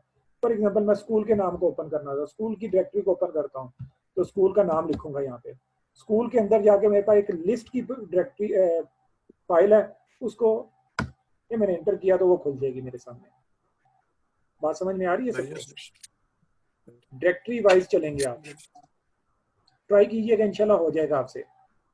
अच्छा सर, अगर इसमें फिर भी मैंने यही सेम प्रोसीजर फॉलो किया था, जी जी इसमें मैंने सेम यही प्रोसीजर फॉलो किया, लेकिन जो है ना फिर भी वर्किंग परफॉर्म नहीं हो रही थी। तो इसका मतलब जैम सही तरह से दोबारा रीइंस्टॉल जैम कर आप जस्ट स्क्रीन शेयर कीजिएगा नेक्स्ट डे, कल हम लेक्चर लेंगे, स्क्रीन शेयर कीजिएगा, मुझे दिखाइएगा, ऐसा हो जाएगा। कैचे मैम सर भी डल मेरा कर मेरा हेलो मैं सबका सर माइक मेरा म्यूट कर दूंगा। चलें जी, शजील साहब अब आप ले लीजिएगा। इन्होंने बहुत ही ज़्यादा वो गड़बड़ करना शुरू कर दी, अब आप देख लीजिएगा। अगर वो स्टूडेंट सब बीच में बोलना शुरू हो गए, इसलिए मैंने सबके माइक बंद कर दिया। अब वो साहिब अगर हैं तो आप उनकी क्वेरीज को रिजॉल्व कर दीजिएगा, अदरवाइज आपके हैंड ओवर है, मैं आपको एडमिन बनाऊंगा। जी शजील साहब। ओके जी, थैंक यू सर। जी भाई लोग, कंटिन्यू करते हैं यार आज का टॉपिक। बेसिकली हम फाइवर को कर रहे थे, फाइवर पे गीक क्रिएशन का प्रोसेस हमने कंप्लीट देखा था। तो आज देखते हैं कि हमारे पास कौन कौन सी चीजें हैं। मैं अपनी स्क्रीन शेयर करता हूँ। सो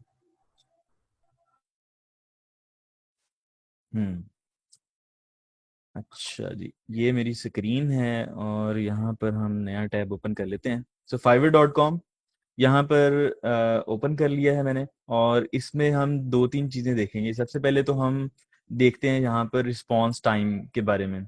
सो रिस्पॉन्स टाइम क्या होता है उसको हम डिटेल में आज देखते हैं।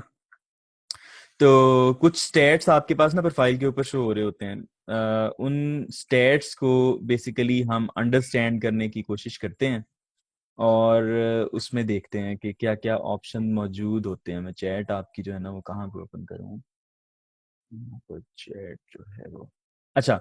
So what is response time and response rate, ये सारे स्टेट्स, इनका क्या मतलब होता है, इनकी अंडरस्टैंडिंग के लिए हम देखते हैं। सबसे पहले हम अपनी प्रोफाइल पे जाते हैं। जब हम अपनी प्रोफाइल पे जाएंगे तो यहाँ पर आपके पास कुछ नंबर्स शो हो रहे होते हैं, जैसे कि यहाँ पर आपके पास शो हो रहे हैं। सो फ्रॉम एंट्री है, लास्ट डिलीवरी है, फिर इसके अलावा ये सारे नंबर दें। इसमें एक और नंबर जो शो हो रहा होता है वो रिस्पांस टाइम और रिस्पांस रेट होता है। सबसे पहले तो उसको मैं एक्सप्लेन कर देता हूँ कि वो क्या नंबर है, और फिर उसके बाद हम नेक्स्ट चलते हैं। अच्छा जी, सो ये देखें जी। सो रिस्पांस रेट क्या होता है? रिस्पांस रेट इंडिकेट करता है कि लेट्स सपोज आपको अगर किसी क्लाइंट ने मैसेज किया है और आप उसको कितने लोगों को आप रिप्लाई करते हैं। फॉर एग्जांपल अगर 10 लोगों ने आपको फाइवर के ऊपर रिप्लाई मैसेज किया है, तो उसमें से अगर आप 8 लोगों को रिप्लाई कर देते हैं और 2 को रिप्लाई नहीं करते, तो इसका मतलब है कि आपका रिस्पांस रेट जो है वो 80% है। यानी कि आपने किसी वजह से 2 जो रिप्लाईज हैं वो आपने मिस कर दिए हैं, तो आपका रिस्पांस रेट जो होगा ऑटोमेटिकली वो आपके पास कितना हो जाएगा, 80% हो जाएगा। ये रिस्पांस रेट कहलाता है। इसके अलावा आपके पास होता है response time. Response time is basically कि लेट्स सपोज आपको अगर किसी क्लाइंट ने मैसेज किया है तो आप उसको कितनी देर में रिप्लाई करते हो, that is called response time. ये जो रिस्पांस टाइम है वो हमेशा आपने 1 आवर रखना है। यानी कि आपका जो रिस्पांस टाइम है आपने खुद तो कंट्रोल नहीं करना होता। जैसे जैसे आपको क्लाइंट्स के मैसेजेस आते हैं, आपका रिस्पांस टाइम जो है वो उस तरह से डिफाइन होता चला जाता है। और रिकमेंडेड ये है कि आपकी प्रोफाइल के ऊपर जो रिस्पांस टाइम है वो 1 आवर से ज्यादा शो नहीं होना चाहिए। ये मिनिमम नंबर है जो कि शो होता है। यूजुअली आपकी प्रोफाइल के ऊपर जब पहला मैसेज आता है तो ये नंबर फिर स्टार्ट होगा। अगर किसी को कोई मैसेज नहीं आया तो हो सकता है कि उसको 1 आवर ही शो हो रहा हो। तो ये कैलकुलेट कैसे होता है? लेट्स सपोज आपको 3 लोगों ने मैसेज किया, उनमें से एक को आपने रिप्लाई कर दिया विद इन 1 आवर, दूसरे को आपने रिप्लाई कर दिया विद इन 2 आवर्स, तीसरे को आपने रिप्लाई किया विद इन 3 आवर्स। तो इन तीनों का जो एवरेज टाइम होगा, मतलब 3 + 2 + 1 करके जो भी एवरेज निकलेगी, वो नंबर आपके पास जो है वो प्रोफाइल के ऊपर शो हो जाता है। सो रिस्पांस टाइम और रिस्पांस रेट की बेस पे क्लाइंट जो है वो आपकी प्रोफाइल पे डिसीजन लेगा कि क्या इसके साथ बात करनी है या नहीं करनी, इसके साथ कम्युनिकेशन करके इसको ऑर्डर में प्रोसीड करवाना है या नहीं करवाना। ये सारे काम जो हैं वो रिस्पांस रेट और रिस्पांस टाइम के ऊपर डिसाइड होंगे। नेक्स्ट आपके पास ये रिस्पांस रेट और रिस्पांस टाइम में जो है डिफरेंस बता दिया है, हम इसको इग्नोर कर देते हैं। How response rate indicator works, ये थोड़ा सा एक्सप्लेन किया हुआ है कि ये वर्किंग इसकी कैसे होती है. It tracks the percentage of first responses sent within 24 hours over the last 30 days. Last 30 days में आपके जितने भी रिस्पॉन्सेज आए होते हैं उसकी जो बेसिकली विद इन 24 आवर्स आपने जो रिप्लाई किए होते हैं उसकी बेस पे आपका रिस्पॉन्स रेट आ रहा होगा. For example, if you receive 10 new request in your inbox in the last 30 days and reply to 9 of them within 24 hours of receiving each one, your response is 90%. I think मैंने इसको explain कर दिया. दो number जो important थे आपको understanding इसकी होनी चाहिए कि ये कैसे वर्क करते हैं. और रिस्पॉन्स टाइम अगर आपका ज्यादा हो जाता है, कई बार होता है कि आपको पता नहीं चलता कि मैसेज आया है और आप उसका रिप्लाई नहीं दे पाते, तो रिस्पॉन्स टाइम को मेंटेन रखने के लिए एक टेक्निक जो यूजुअली हम यूज कर लेते हैं वो ये होता है कि हम अपने फ्रेंड्स को कह देते हैं अगर उसकी फाइवर की प्रोफाइल है तो वो मैसेज कर दे अगर, तो उसका रिस्पॉन्स टाइम जो है वो डाउन किया जा सकता है. अगर उसका लेट्स सपोज 10 आवर्स है तो आप अपने रैंडमली फ्रेंड्स को कह सकते हैं कि आप मुझे मैसेज कर दें एज ए क्लाइंट, और क्लाइंट के तौर पर जब वो मैसेज करेगा तो आपका रिस्पॉन्स टाइम जो होगा वो ऑटोमेटिकली डाउन आ जाएगा, जो कि एक अच्छी चीज है. और फिर उसके बाद आपके पास नेक्स्ट आ जाता है जी कि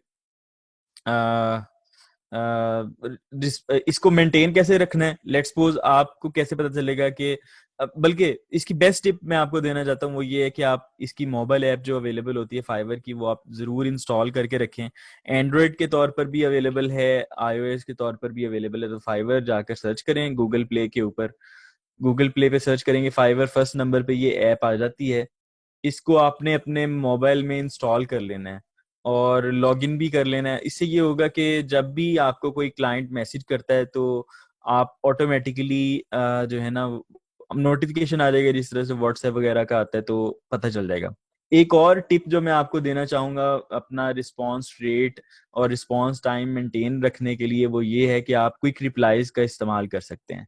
तो फॉर एग्जांपल अगर मैं मैसेजेस के एरिया के अंदर जाता हूँ, यहाँ पर ये मैसेजेस वाला एरिया में ओपन करता हूँ और यहाँ पर आप देखेंगे डिफरेंट क्लाइंट्स आपके पास लेफ्ट साइड पर आए होते हैं. जितने भी क्लाइंट्स होते हैं वो यहाँ पर लेफ्ट साइड पे आपके पास नजर आएंगे और जितने भी कम्युनिकेशन है वो आपके पास यहाँ पर नजर आ रही होगी. तो जैन अपना माइक म्यूट कर लें अगर क्वेश्चन नहीं है, अगर क्वेश्चन है तो आप कर सकते हैं, अदरवाइज आप प्लीज माइक अपना म्यूट कर लें. सर मैं खुद म्यूट कर दूं. जी अस्सलाम वालेकुम. वालेकुम सलाम. सर मैंने ये पूछना था कि मेरा मोबाइल जो है ना वो जब मैं ऐप डाउनलोड करता हूँ तो वो कहता है कि आपकी जो फेवर ऐप है वो कंपैटिबल नहीं है. तो बाकी सारे फीचर्स तो मेरे मोबाइल के चलते हैं लेकिन फाइबर का इशू आ रहा है, तो इसका कोई अल्टरनेट है मेरे पास?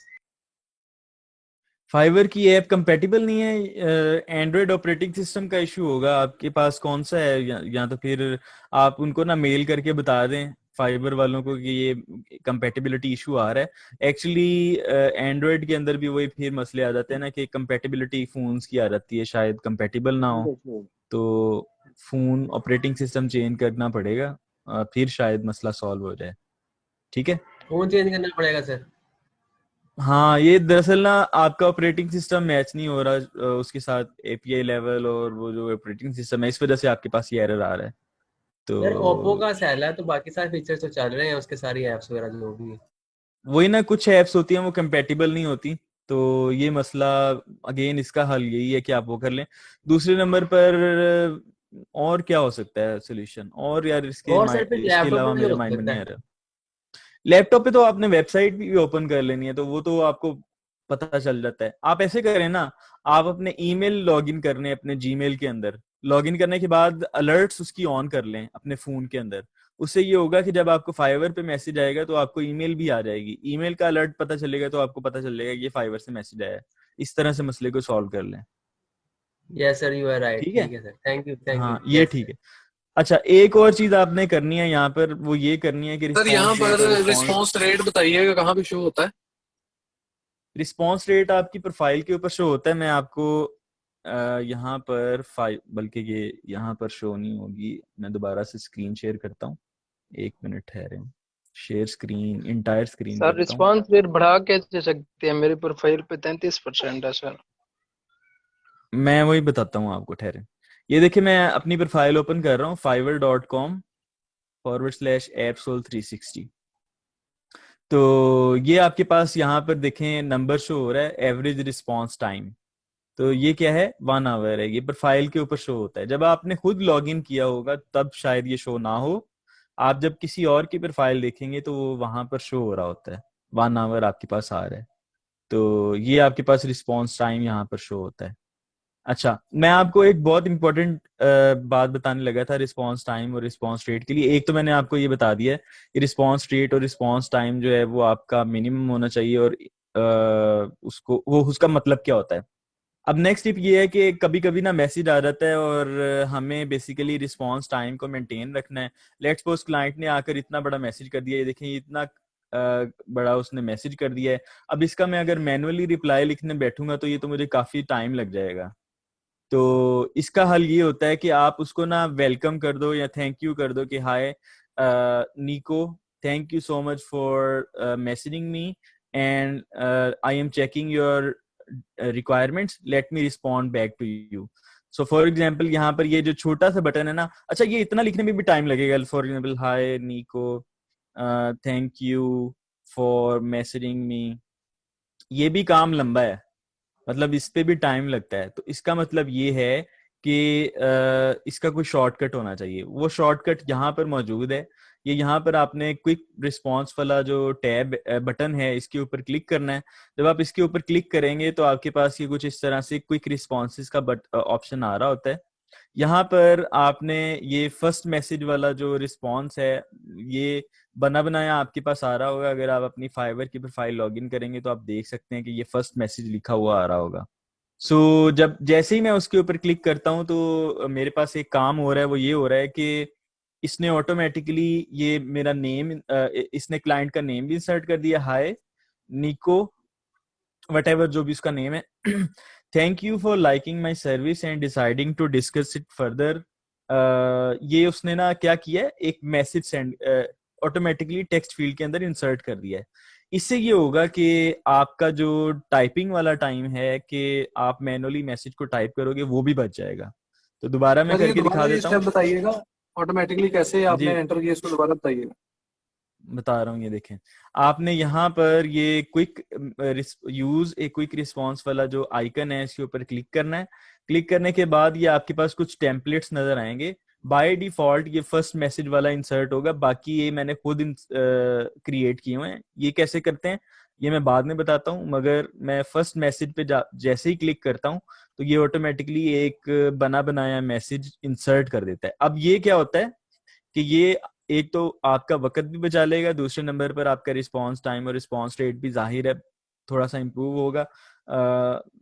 जो बंदा लेजी हो रहा होता है कि यार मैं इतना बड़ा मैसेज करूंगा मैं तो टाइम लगेगा, तो वो क्विकली कर लेता है।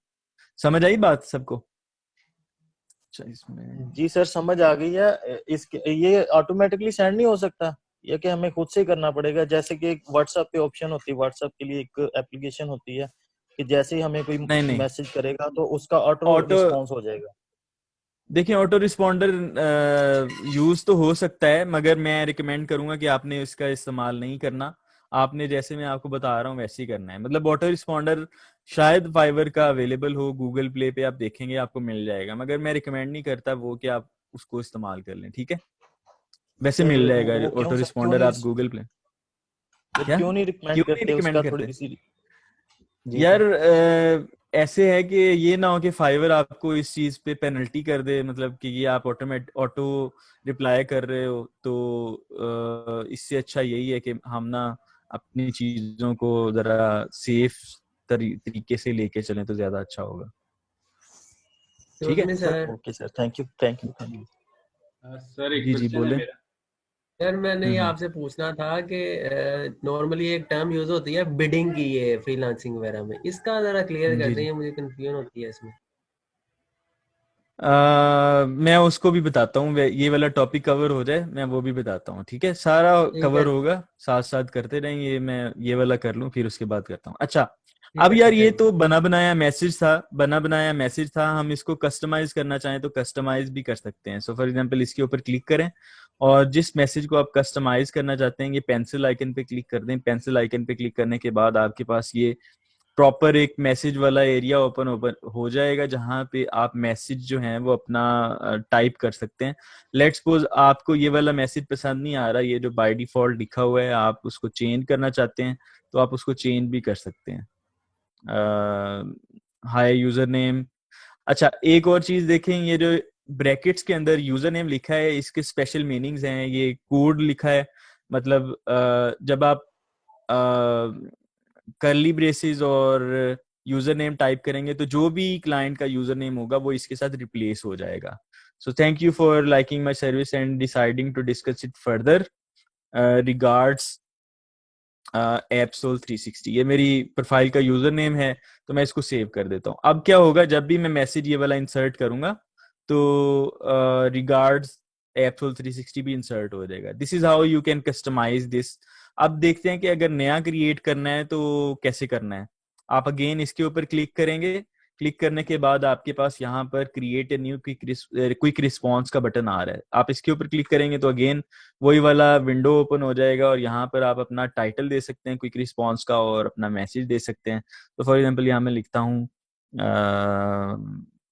Not available, let's suppose not interested का मैं बनाता हूँ। नॉट इंटरेस्टेड का एक ना क्विक रिस्पॉन्स बना रहा हूँ। कभी कभी ये होता है कि काम ऐसा आ जाता है कि आप इंटरेस्टेड नहीं होते। सो हाय, यहाँ पर यूजर नेम इंसर्ट करने के लिए हम कर्ली ब्रेसेस और यूजर नेम टाइप करेंगे। Hi user name, thank you so much, thank you for considering my service. However, I am afraid that I am not interested in the work that you require. Maybe I can work on something else for you. Please let me know. ठीक है, regards और एप्सोल 360। अब ये क्या किया है, मैंने एक नया रिस्पॉन्स बना दिया। अब उस लिस्ट में जब आप दोबारा क्लिक करेंगे तो ये लिस्ट में आपको नॉट इंटरेस्टेड का जो है ना वो आ जाएगा। अब यहाँ पर जब आप नॉट इंटरेस्टेड करेंगे, अब देखें इसने कितना वक्त बचा दिया अपना, कि यूजर नेम भी रख दिया और यहाँ पर आपके पास, अच्छा ये वो पहले से टाइप हुआ था तो इसको मैं बल्कि सबको रिमूव कर देता हूँ और यहाँ पर दोबारा से इंसर्ट करता हूँ। Not interested. Hi, thank you for considering my service. However, I'm afraid.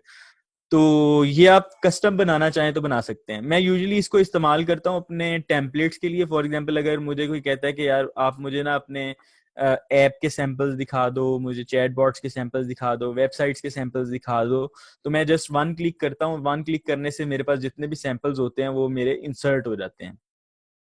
इसका आप क्रिएटिव यूज इस तरह से भी कर सकते हैं। ये हो गया। अच्छा जी, तो दो चीजें हो गई। आपने रिस्पांस रेट इंप्रूव करना है। अपना रिस्पांस रेट इंप्रूव करने के लिए आप अपने दोस्त को कह सकते हैं कि क्लाइंट के तौर पर मैसेज कर दे। रिस्पांस टाइम भी इसी तरह से इंप्रूव हो जाएगा। फिर आपको मैंने क्विक रिस्पॉन्सेज की टिप दे दी। फिर उसके बाद मैंने आपको रिकमेंड किया कि आपने गूगल प्ले से या ऐप स्टोर से फाइवर की ऐप इंस्टॉल करके लॉगिन कर लेना है। इससे भी आपका रिस्पॉन्स टाइम जो है वो इम्प्रूव होगा, बिकॉज फौरन से आपको मैसेज आ जाएगा कि आपको नया मैसेज आया और उसको आप रिस्पॉन्ड कर दोगे तो मामला ठीक हो जाएगा। इस टॉपिक में कोई क्वेश्चन है तो आप कर सकते हैं अभी। सर मुझे एक क्वेश्चन पूछना था कि अगर क्लाइंट आपसे इस तरह कांटेक्ट करे मैसेजेस में और वो कांटेक्ट इंफॉर्मेशन मांगे आपसे, तो वो वार्निंग से बचते हुए उसको कैसे रिस्पॉन्ड किया जाए? अच्छा, आप उसको मैसेज करें कि this is not allowed to share personal contact information on Fiverr, so I can't share. आपने हरगिज शेयर नहीं करनी अपनी कांटेक्ट इंफॉर्मेशन। ये गलती आप करेंगे तो फाइवर इसको जो है ना वो अकाउंट को ब्लॉक कर सकता है, सस्पेंड कर सकता है। आपने इस चीज का खास ख्याल रखना है कि आपने नहीं करना। सर फौरन से पहले उठ जाते हैं, मेरे 2 अकाउंट उठ चुके हैं। अच्छा ठीक है, सुन लो भाई, एग्जांपल लाइव मिल रही है। सर मेरा क्वेश्चन है क्या? 2 था सर। जी जी, अस्सलाम वालेकुम सर। वालेकुम सलाम। सर मेरा एक फाइवर की जो प्रोफाइल है उसके ऑप्टिमाइजेशन के बारे में क्वेश्चन था कि उसको हम किस तरह एक अच्छी प्रोफाइल जो होती है उसको ऑप्टिमाइज कर सकते हैं। और थोड़ा सा इसका जो फाइबर जैसे काम करता है, इसका एल्गोरिदम के बारे में बता दीजिएगा कि ये किस तरह जो है ना हमारे गिग्स के साथ और प्रोफाइल के साथ डील करता है। अच्छा, तो ऑप्टिमाइजेशन के लिए देखिए, हमने जब गिग क्रिएशन के प्रोसेस में बात की थी तो मैंने काफ़ी ज़्यादा उसमें गिग ऑप्टिमाइजेशन के रिलेटेड काफ़ी ज़्यादा आपके साथ इंफॉर्मेशन शेयर की थी। जैसे कि टाइटल है तो टाइटल में आपने कीवर्ड को टारगेट करना है। पहले आपने देखना है कि कौन कौन से कीवर्ड्स प्रोफाइल हैं वो। ऑप्टिमाइजेशन के बारे में बात कर रहा हूँ, वो तो गिग प्रोफाइल ऑप्टिमाइजेशन ऑप्टिमाइजेशन से क्या फायदा होगा वैसे आपको? प्रोफाइल ऑप्टिमाइजेशन आपका टारगेट तो वही होता है ना कि गिग ऑप्टिमाइज हो। चलो प्रोफाइल पे आ जाते हैं। प्रोफाइल पे आने के लिए आपके पास 2-3 चीजें हैं जो कि आपके पास अच्छी होनी चाहिए। नंबर 1 इसके, जैसे अगर मैं अपनी प्रोफाइल पे जाता हूँ तो आपका टैग लाइन है। टैग लाइन के अंदर आपके कीवर्ड्स होंगे, ठीक है। आपकी गिग की इमेज है, ये आपकी अच्छी होनी चाहिए। यहाँ पर अगर आप लोगो इस्तेमाल करें तो लोगो आपका ठीक होना चाहिए। फिर उसके बाद आपकी ये डिस्क्रिप्शन है, उसमें आपने कीवर्ड्स वैसे लिखे हुए हों। फिर उसके अलावा आपके पास ये लैंग्वेजेस हैं, मैंने तो खैर 4 लैंग्वेजेस यहाँ पर दे दी हैं। फिर आप टेस्ट लें, यहाँ पर जितने ज्यादा टेस्ट हो सकते हैं वो यहाँ पर पास करें, ठीक है। लेट्स सपोज आप डेवलपर के तौर पर काम करना चाहते हैं तो आपकी डोमेन में जितने भी रेलिवेंट स्किल्स हैं उनके आपने टेस्ट कंप्लीट करने हैं। ये वैसे मैं असाइनमेंट भी शेयर करता होता हूँ कि आपने इन स्किल्स को करना है, मगर शायद अभी टाइम नहीं है। HTML CSS तो आपने कर ली है, बूटस्ट्रैप भी आपने कर ली है, तो शायद फ्यूचर में आपको असाइनमेंट्स मिलेंगी कि आप जाकर यहाँ पर फाइवर के टेस्ट कंप्लीट करें।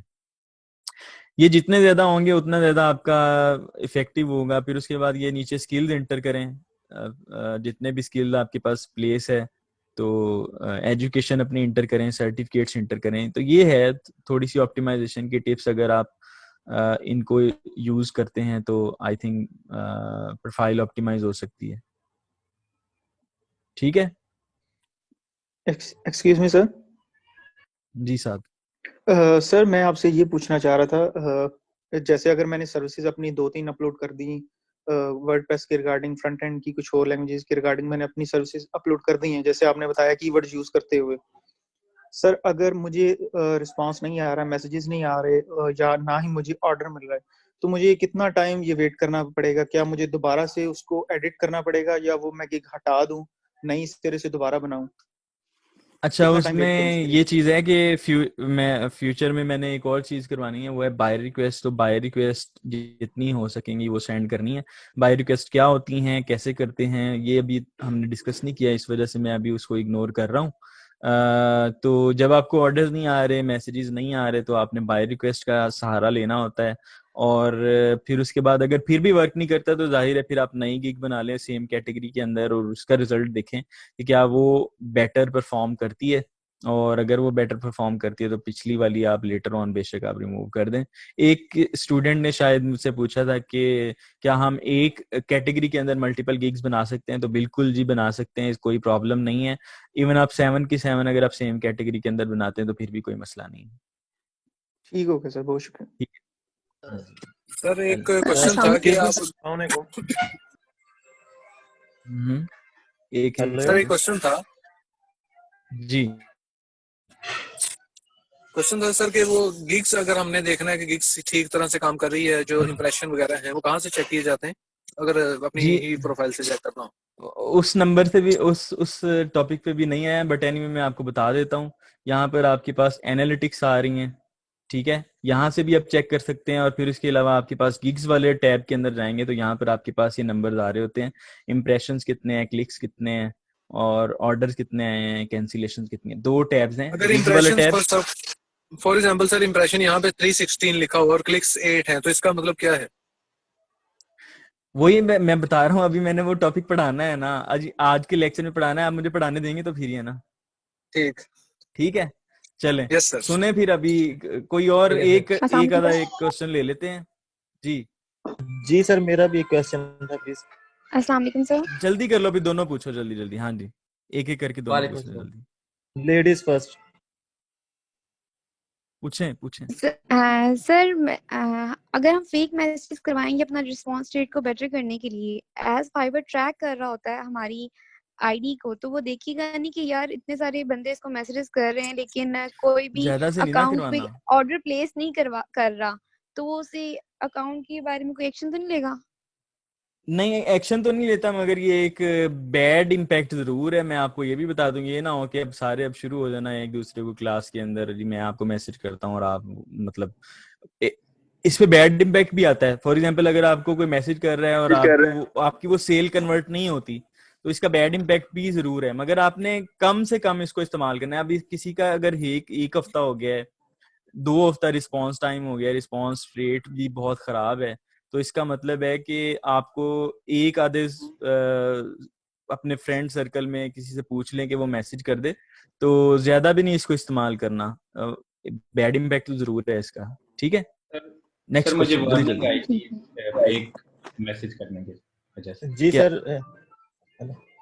हम्म सर सर मेरे मैंने साथ एक एक फ्रेंड दफा को ऐसे हुआ कि मुझे मैसेज मैसेज आया। वार्निंग आ गई। और सर पहले आप मेरे ख्याल में थोड़ा सा टीच कर लिया करें और लास्ट में आप क्वेश्चन लिया करें, इस तरह जरा चले भी फिर चुप कर रहे हैं फिर बेहतर। सारे। ठीक है, कंटिन्यू करते हैं। यहाँ पर ओके देखें ठीक है कि सर, एंड पे और क्या सॉल्व। है। यहाँ पर आपके पास और क्या चीज है। अच्छा जी, ठीक है जी, ये हो गया। बाकी आप इसमें इनबॉक्स की अगर बात हो रही है तो इसमें ना एक और चीज होती है, वो होती है जनाब कि आप जो है ना रिपोर्ट भी कर सकते हैं। लेट्स सपोज मुझे अगर इस बंदे का मैसेज आया है, और ये अभी आया है मेरे ख्याल से, नहीं चलो खैर, जब भी आया है, मैं लेट्स सपोज किसी को रिपोर्ट करना चाहूँ तो यहाँ पर रिपोर्ट का बटन भी होता है शायद। कहाँ गया ये रहा, यहाँ पर आपके पास रिपोर्ट का फंक्शन भी था। एनीवे, यहाँ पर आपके पास ये राइट साइड पे इंफॉर्मेशन आ रही है कि ये क्लाइंट कहाँ से है, एवरेज रिस्पांस टाइम इसका क्या है। एक तो आपका एवरेज रिस्पांस टाइम है, क्लाइंट का भी रिस्पांस टाइम होता है, फिर उसके बाद कहाँ से है ये, इंग्लिश लेवल उसने जो इनपुट किया होगा वो सारी इन्फॉर्मेशन यहाँ पर आ सकती है। डिलीट करना चाहें आप, आर्काइव, ईमेल, फेवरेट, टैग वगैरह लगाना चाहें तो यहाँ पर आपके पास आ जाता है लास्ट टीम की इन्फॉर्मेशन, और ये ठीक हो गया। अब नेक्स्ट आ जाते हैं आपके पास ये जो आपके पास है इम्प्रेशंस और व्यूज, और उसके ऊपर बात कर लेते हैं। तो सबसे पहले तो अगर आपने इम्प्रेशंस, व्यूज और क्लिक्स देखने हैं, यहाँ पर आप अगर अपने इस टैब में जाएंगे, गिग्स वाले टैब में, जैसे मैंने अभी बताया कि आपके पास ये यहाँ पर नंबर्स कुछ शो हो रहे होते हैं, इम्प्रेशंस क्लिक्स, इनका मतलब क्या है, इनका मतलब समझते हैं, फिर दूसरे नंबर पर हम एनालिटिक्स टैब को देखेंगे। सबसे पहले तो मैं बायर मोड में जाता हूँ। बायर मोड में जाने के बाद मैं अगर किसी स्किल को सर्च करता हूँ तो वो मेरे पास यहाँ पर किस तरह से आती है। लेट्स सपोज मुझे एक फ्लटर की एप्लीकेशन चाहिए, मैं फ्लटर का डेवलपर ढूंढ रहा हूँ, तो जैसे मैं फ्लटर सर्च करता हूँ तो ये मेरे पास फ्लटर की गिग्स नजर आ रही हैं। देखें इस वक्त कितनी गिग्स विजिबल है, 1 2 3 4। तो जैसे मैं स्क्रॉल करता जाता हूँ मुझे और गिग्स जो हैं वो विजिबल होती चली जाएंगी। These are impressions. जैसे जैसे मैं स्क्रॉल करता रहूंगा इनके जो इम्प्रेशंस काउंट है वो इंक्रीज होता चला जाएगा।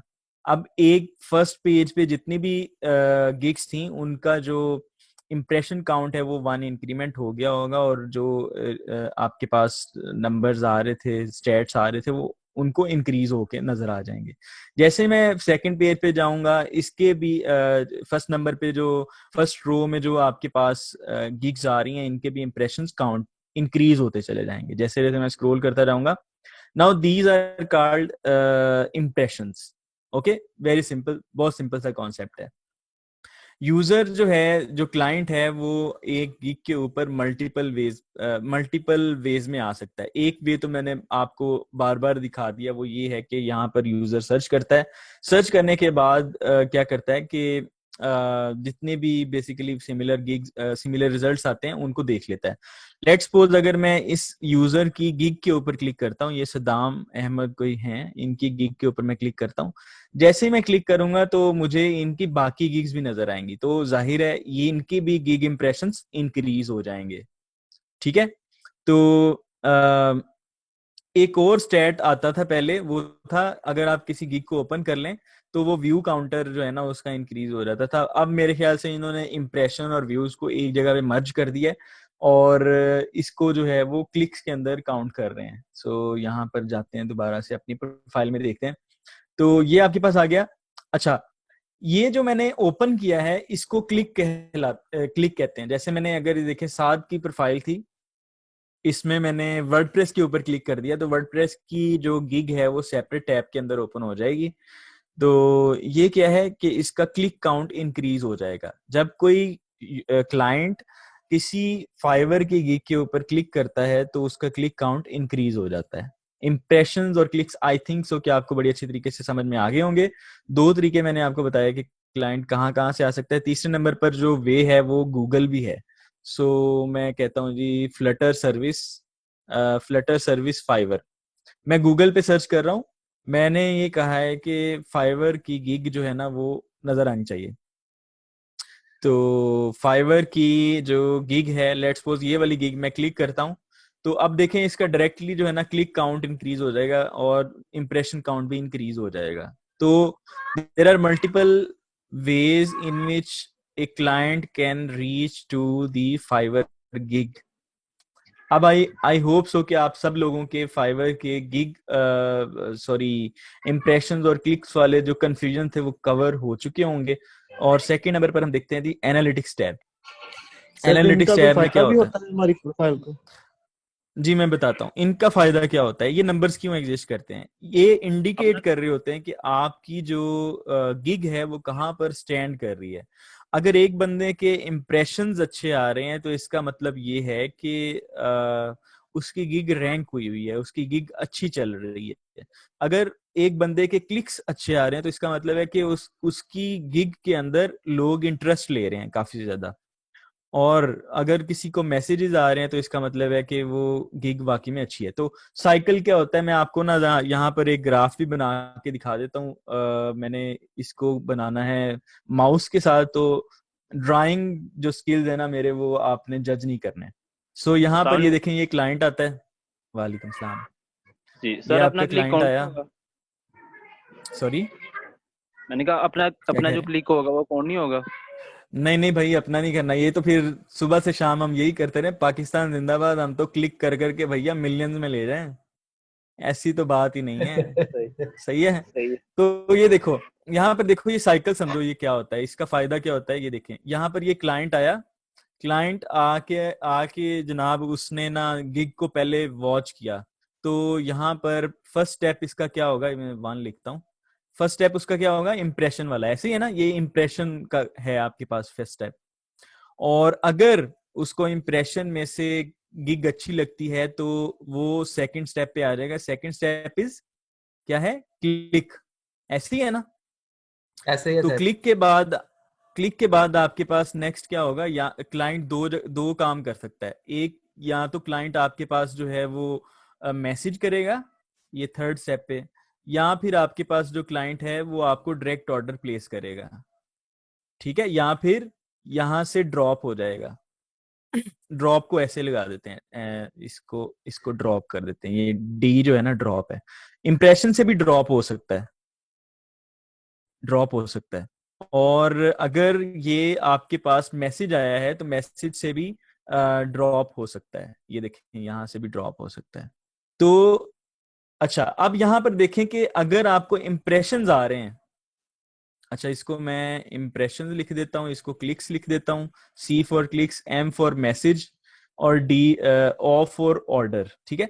अच्छा अगर आपको इंप्रेशंस आ रहे हैं यार, बात गौर से सुनना और मुझे आंसर भी करना, और आपको क्लिक्स नहीं आ रहे, तो इसमें इशू कहां पर है, किस वजह से ये ड्रॉप हो रहा है। इंप्रेशन आ रहे हैं, क्लिक्स नहीं आ रहे। आपकी प्रोफाइल सर इतनी अट्रैक्टिव नहीं है। नहीं प्रोफाइल नहीं, मैं और स्पेसिफिक आंसर चाहता हूँ, कोई बंदा करे जल्दी सर पिक्चर्स, ये इमेज जो है ना वो अच्छा नहीं। अच्छा बात सुने, ये लेक्चर ना 4:30 बजे तक चलेगा। लेक्चर लेट स्टार्ट हुआ था तो 4:30 पे इंशाल्लाह हम लेक्चर एंड करेंगे, तो कोई लीव ना करे, ठीक है सर। तो हम इसमें वो करें।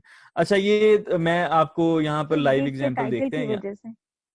सर ये भी तो हो सकता है बाकियों की गिग्स अच्छी हो इस वजह से। जी दो चीजें हैं जिसकी वजह से आपके इंप्रेशंस तो इंक्रीज हो रहे हैं मगर क्लिक्स नहीं इंक्रीज हो रहे। नंबर 1 इज फाइवर गिग की इमेज। आपकी गिग की इमेज अच्छी नहीं है। जो सबसे अच्छी चीज है वो फाइवर की गिग की इमेज है, जो सबसे ज्यादा प्रोमिनेंट होती है। दूसरे नंबर पर किस्मत खराब होने का भी हो सकता है। नहीं, किस्मत खराब का इधर चक्कर ही नहीं है। ये देखें यार, मैं आपको बता रहा हूँ, ये मैं सर्च करता हूँ फ्लटर भाई सब सर्च किया, इन सबको क्या क्या क्या मिल गया, एक एक इंप्रेशन मिल गया। अब देखें कि यहां से मैंने सिलेक्शन करनी है कि मैं कौन सा गिग चूज करूं। तो ये अब बेसिकली जो सबसे ज्यादा प्रोमिनेंट चीज है ना वो यार, आप ये इन बंदों की फाइवर की गिग की इमेज है। मुझे इनमें से सबसे ज्यादा जो प्रोफेशनल और अच्छा लग रहा है ना वो ये वाला इमेज लग रहा है। I don't know why. तो मैं इसको क्लिक कर देता हूँ, बाकी सबको इग्नोर कर दूंगा। तो इसका इन चारों में से या इस फर्स्ट पेज पे जो गिग का इमेज था वो सबसे अच्छा था, मैंने क्लिक कर दिया। इंप्रेशन पे आना एक सबसे बड़ी गेम है, और वो इंप्रेशन अगर आपको नहीं आ रहे बाय द वे, तो इसमें मसला क्या होगा, ये 0 स्टेप है, ये 0 स्टेप है। और अगर आपको इंप्रेशन भी नहीं आ रहे तो इसका मतलब है कि ना तो आपके टाइटल अच्छा है, ना आपकी डिस्क्रिप्शन अच्छी है, ना आपका टाइटल अच्छा है, आपकी एसईओ हुई नहीं हुई। अगर आप यहाँ पर आ गए हैं इसका मतलब आपकी एसईओ बड़ी बेहतरीन है। और अगर आप यहां से ड्रॉप हो रहे हैं, अगर क्लाइंट यहां से ही भाग जाता है, तो इसका मतलब है कि आपकी जो टाइटल है, सॉरी इमेज है, वो नहीं अच्छी। और अगर आपके क्लिक्स हो रहे हैं और आपको अगर मैसेज नहीं आ रहा और ऑर्डर नहीं आ रहा, यहां से क्लाइंट भाग रहा है, तो इसमें क्या मसला होगा बताइए। प्राइस ज्यादा होगी सर। प्राइस ज्यादा हो सकती है, प्राइस ज्यादा हो सकती है, बिल्कुल बिल्कुल। रिस्पॉन्स टाइम नहीं, अभी तो मैसेज में आया नहीं है ना, अभी तो मैसेज में अच्छी ना लिखी हो। बिल्कुल ठीक। देखें, सबसे पहले आपका प्राइस नहीं अच्छा, प्राइस नहीं अच्छा आपका, तब भी हो सकता है। वैसे बाय द वे प्राइस तो मेन पेज पे भी नजर आ रहा था। ये देखें, इसका $100 था, मैंने क्लिक कर दिया है तो मैं नेक्स्ट पेज पे आ गया हूँ। तो प्राइस वैसे फैक्टर करती है यहाँ पर। दूसरे नंबर पर आपका नेगेटिव फीडबैक भी इतना मैटर नहीं करता, क्योंकि यहाँ पर 5 स्टार रेटिंग शो हो रही है। जो सबसे ज्यादा चीज मैटर करती है ना यहाँ पर, वो आपकी है मल्टीपल गिग इमेजेस। ये जो मल्टीपल गिग इमेजेस है, इसको भी हम फैक्टर में ले सकते हैं। दूसरे नंबर पर इसका डिस्क्रिप्शन, ये जो जिसका जितना अच्छा डिस्क्रिप्शन होगा उसका उतना ज्यादा चांसेस होंगे कि यूजर थर्ड स्टेप पे जा सके, विच इज मैसेज और ऑर्डर। तो आपने फोकस करना है इसके ऊपर, इस चीज को आपने ज्यादा से ज्यादा अच्छा बनाना है। अच्छा चलो, यहाँ पर भी मान लिया कि सर ये ठीक हो गया। और अगर आपको मैसेज के अंदर, मैसेज से भी कन्वर्ट होके इसने ऑर्डर में आना है ना यहाँ पर, तो अगर आपका मैसेज में ऑर्डर मैसेज में कन्वर्ट होके ऑर्डर पे नहीं आ रहा और यहाँ से ही भाई साहब कहते हैं जी अस्सलाम वालेकुम, ठीक है, भाग जाता है, ड्रॉप हो जाता है, तो इसका मतलब है आपकी कम्युनिकेशन नहीं सही, आपको क्लाइंट को फंसाना नहीं आ रहा भाई, आपको उसको कोई वैल्यू ऐड नहीं करनी आ रही, कम्युनिकेशन आपकी नहीं अच्छी, तो इस वजह से। और आपका रिस्पांस टाइम नहीं अच्छा। लेट्स सपोज वो मैसेज करता है, आप करते हो भाई 24 घंटे बाद रिप्लाई, आप करते हो 2 दिन बाद रिप्लाई, कि पहले मैं पार्टी शार्टी कर लूं, पहले मैं टूर कर लूं, फिर मैं रिप्लाई करूंगा, तो फिर भी वो ड्रॉप हो जाएगा। ठीक है, इसका मतलब है कि ये यहाँ से आपके पास वो फैक्टर्स हो जाएंगे। तो आपको ना ओवरऑल मैंने पिक्चर समझाने की कोशिश की है कि इसका साइकिल कैसे चल रहा होगा, और आपके ये इंप्रेशन, व्यूज और क्लिक्स जो नंबर आ रहे होते हैं, इनकी इंपॉर्टेंस क्या है। समझ में आई है? अगली भी गई आई है सर, कोई भी समझ आई। यस सर, समझ आ गई है, काफी सारा प्रोसेस समझ आ गया। Good good good. तो ठीक है भाई, सर ये हो मैंने गया। एक क्वेश्चन पूछना था आपसे। हाँ जी, हेलो सर, अस्सलाम वालेकुम। जी मुझे वो क्वेश्चन पूछ रहे थे, उनको पूछ लेंगे, फिर आप कोई अगर करना चाहता है तो 2 क्वेश्चन ले लेते मैक्सिमम। अच्छा सर एक मैंने ये क्वेश्चन पूछा था कि अगर कोई आपके पास अकाउंट है, हमारा अकाउंट है, और दूसरा जो हमारे पास बायर है वो बिला वजह ही हमारे बारे में नेगेटिव फीडबैक या ब्लॉक कर रहा है, कोई पर्सन वैसे ही ब्लॉक करता जा रहा है, तो इसका फाइवर लेगा एक्शन? ब्लॉक करने से जो है ना कोई ऐसा एक्शन नहीं होगा। अगर बैड फीडबैक दे रहा है तो फाइवर जरूर लेगा इसका एक्शन। बैड फीडबैक अगर कोई ये मसला देता जा मेरे रहा है साथ तो भी जाहिर हुआ है है। मुझे 2 दफा कोई मैसेजेस आए 2 लोगों के, तो बाद में जब मैं रिप्लाई करने की कोशिश कर रहा था वो डिसेबल आ रहे थे, मैं मैसेज नहीं कर पा रहा था उनको, इसकी 2 वजह होती है। इसकी 2 वजह होती हैं, 2 वजह होती हैं। या तो उनकी फाइवर की प्रोफाइल ब्लॉक हो गई है, फाइवर ने उनकी प्रोफाइल ब्लॉक कर दी है, या फिर उन्होंने आपको ब्लॉक कर दिया है। इन दोनों रीजंस में कोई ऐसा सच मसला नहीं होता। अगर ऐसा मसला होता हो तो ये तो यार देखो ना, कि अगर आपने कंपटीशन विन करना है तो आप अपने कंपटीटर की गिग्स निकालो, उनको मैसेज करते जाओ और उनको बाद में ब्लॉक करते जाओ। तो फाइवर तो मतलब फिर फाइवर की एल्गोरिदम तो यहाँ पर फेल हो जाएगी। तो कंपटीटर्स उठ के दिन रात यही जो है ना काम शुरू कर दिया कि वो एक दूसरे को मैसेजेस करते जा रहे हैं, और मैसेजेस करने के बाद वो मसला जो है वो आता जा रहा है। अच्छा, बाय द वे, आप लोग इतने ज्यादा बैठे हुए हैं और काफी ज्यादा जो है ना लाइव क्लास के अंदर मसले मसाइल आते रहते हैं कि बैकग्राउंड नॉइज आ रहा है, तो उसके लिए मैं छोटी सी आपको टिप देना चाहता हूँ। शायद कि काफी लोगों ने उस टिप को देख भी लिया हो। वो टिप ये है कि आप एक सॉफ्टवेयर इंस्टॉल कर सकते हैं, उससे आपकी बैकग्राउंड की हर किस्म की नॉइज जो है ना वो रिमूव हो जाएगी। मैंने इस पे वीडियो बनाई थी, how to remove background noise.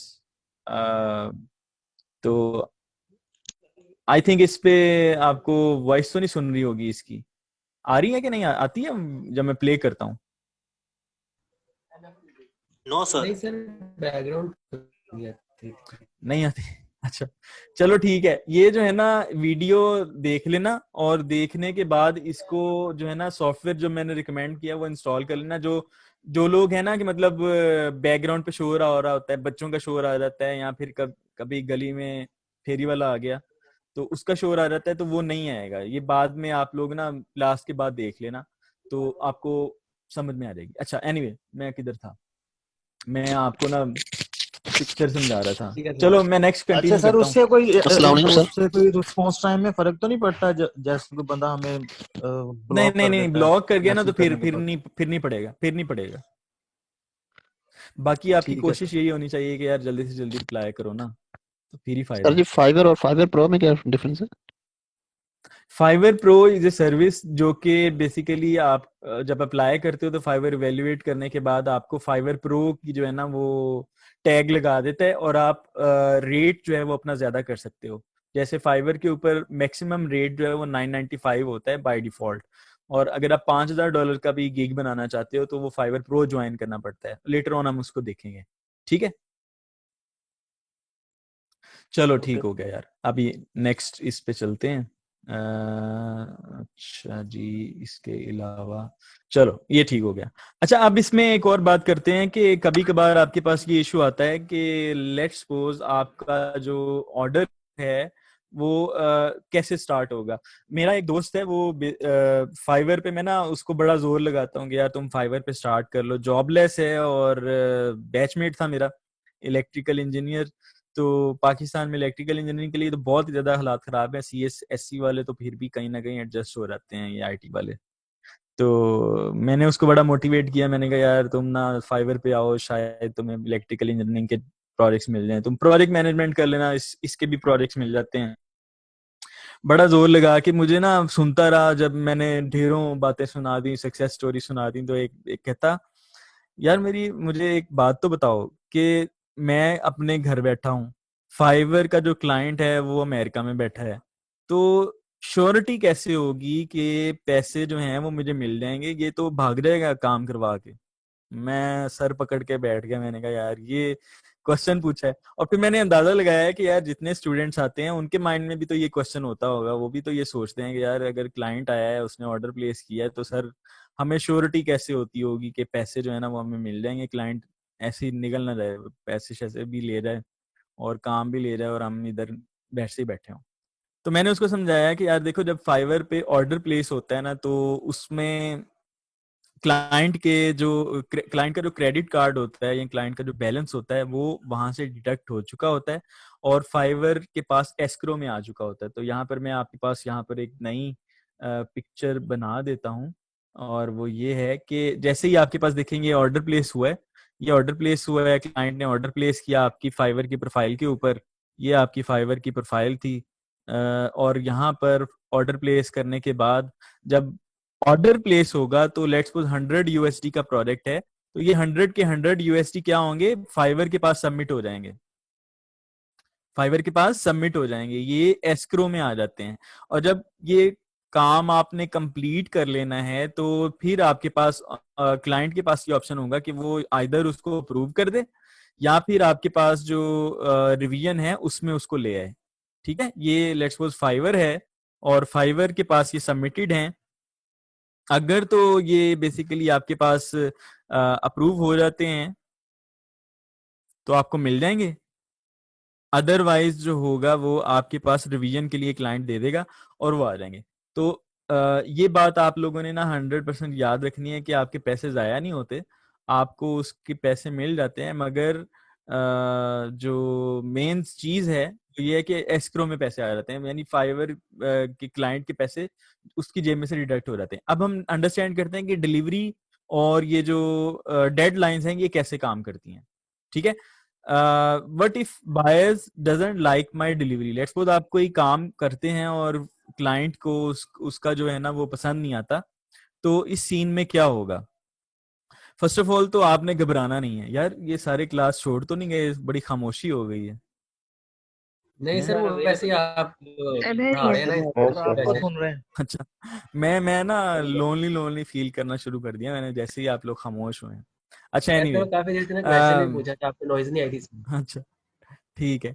Steps to follow if and when this situation happens to you. सबसे पहले तो भाई घबराना नहीं है, ये तो हम भूलते ही नहीं है, घबराना तो है ही नहीं हमने।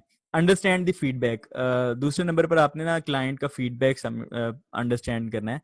लेट्स सपोज आपने डिलीवरी सबमिट की, आपने काम सबमिट करवाया, क्लाइंट कहता है ये तो काम ठीक नहीं है, आपने इसमें मॉडिफिकेशंस करनी है, तो सबसे पहले आपने समझने की कोशिश करनी है। एक टर्म यूज होती है क्लाइंट इज ऑलवेज करेक्ट, तो ये जो टर्म है ना बिल्कुल ठीक है, क्लाइंट इज ऑलवेज करेक्ट। ये आप बात आजमा के देख लेना। होता ये है कि लेट्स सपोज हमारे से उसने प्रेजेंटेशन बनाई, वेबसाइट बनवाई, जो भी कुछ बनवाया, और हमने अपनी तरफ से 100% बना के दे दिया, मगर जब वो क्लाइंट के हाथ में जाता है तो वो कहता है कि यार ये तो ठीक ही नहीं है, इसमें आपने ये गलती की है, ये गलती की है। हम अपनी तरफ से जो है ना 100% ही करते हैं, मगर जो क्लाइंट की नजर होती है ना वो सिर्फ जानती है कि उसने क्या करवाना था। तो ये बात आपने पल्ले बांध ले, क्लाइंट इज ऑलवेज राइट। तीसरे नंबर पर आ जाता है डिलीवर रिवाइज्ड वर्क। जब आपको रिवीजन मिले, जब आपको रिक्वेस्ट मिले कि आपने अपडेट करके देना है, तो आपने वो डिलीवर करना है। Straighten out the confusion, any confusion, अगर आपके और आपके क्लाइंट के दरमियान कोई कंफ्यूजन है तो वो आपने बेसिकली क्लियर करनी है। प्रेशर फील नहीं करना। If it just can't be resolve, अगर फिर भी ये रिजॉल्व नहीं होता तो इसका मामला कैसे हल होगा वो हम उसके ऊपर बात कर लेते हैं। सबसे पहले तो आपको बताता चलूं, ये काफी कॉमन है, इस तरह के इश्यूज रेज होते रहेंगे फाइवर के अंदर, और इसमें इस तरह के प्रॉब्लम्स आते रहते हैं, मगर उनको सॉल्व करने के भी तरीके होते हैं। सो फीडबैक को समझें, ये सारा करें, और फिर उसके बाद सारा काम करने के बाद फिर भी अगर रिजॉल्व नहीं होता तो फिर आपके पास एक चीज आती है, वो होता है रेजोल्यूशन सेंटर। लेट्स सपोज आपने अगर क्लाइंट से काम कैंसिल ही करवाना है और उसने ऑर्डर प्लेस कर दिया है, तो फिर आपने रेजोल्यूशन सेंटर के अंदर जाकर करवाना है। रेजोल्यूशन सेंटर में जाकर करवाने का फायदा ये होगा कि आपका जो आपकी प्रोफाइल पर बैड फीडबैक नहीं आएगा, मगर आपका जो कैंसिलेशन स्कोर है वो डिक्रीज हो जाएगा। अब कैंसिलेशन स्कोर क्या होता है? जब आपको एक ऑर्डर मिलता है और अगर आप उसको 100 पूरे टाइम पे डिलीवर नहीं कर पाते और क्लाइंट उसको कैंसिल कर देता है, तो आपका कैंसिलेशन स्कोर जो है वो इंक्रीज होता चला जाता है। जितना ज्यादा आपका कैंसिलेशन स्कोर होगा उतना कम आपको काम मिलेगा। जितना आपका कैंसिलेशन स्कोर कम होगा उतना ज्यादा आपको काम मिलेगा। अगर आपका कैंसिलेशन स्कोर 0% है तो इसका मतलब है कि आप एक अच्छे फ्रीलांसर हैं और फाइवर आपको ज्यादा काम देगा। और अगर आपको कैंसिलेशन स्कोर ही आपने 50% रखा हुआ है, फाइवर कहेगा यार ये तो क्वालिटी का बंदा नहीं है, शायद इससे काम होता नहीं है, तो मैं किसी और को रैंक कर देता हूँ, डी रैंक कर देगा ना basically.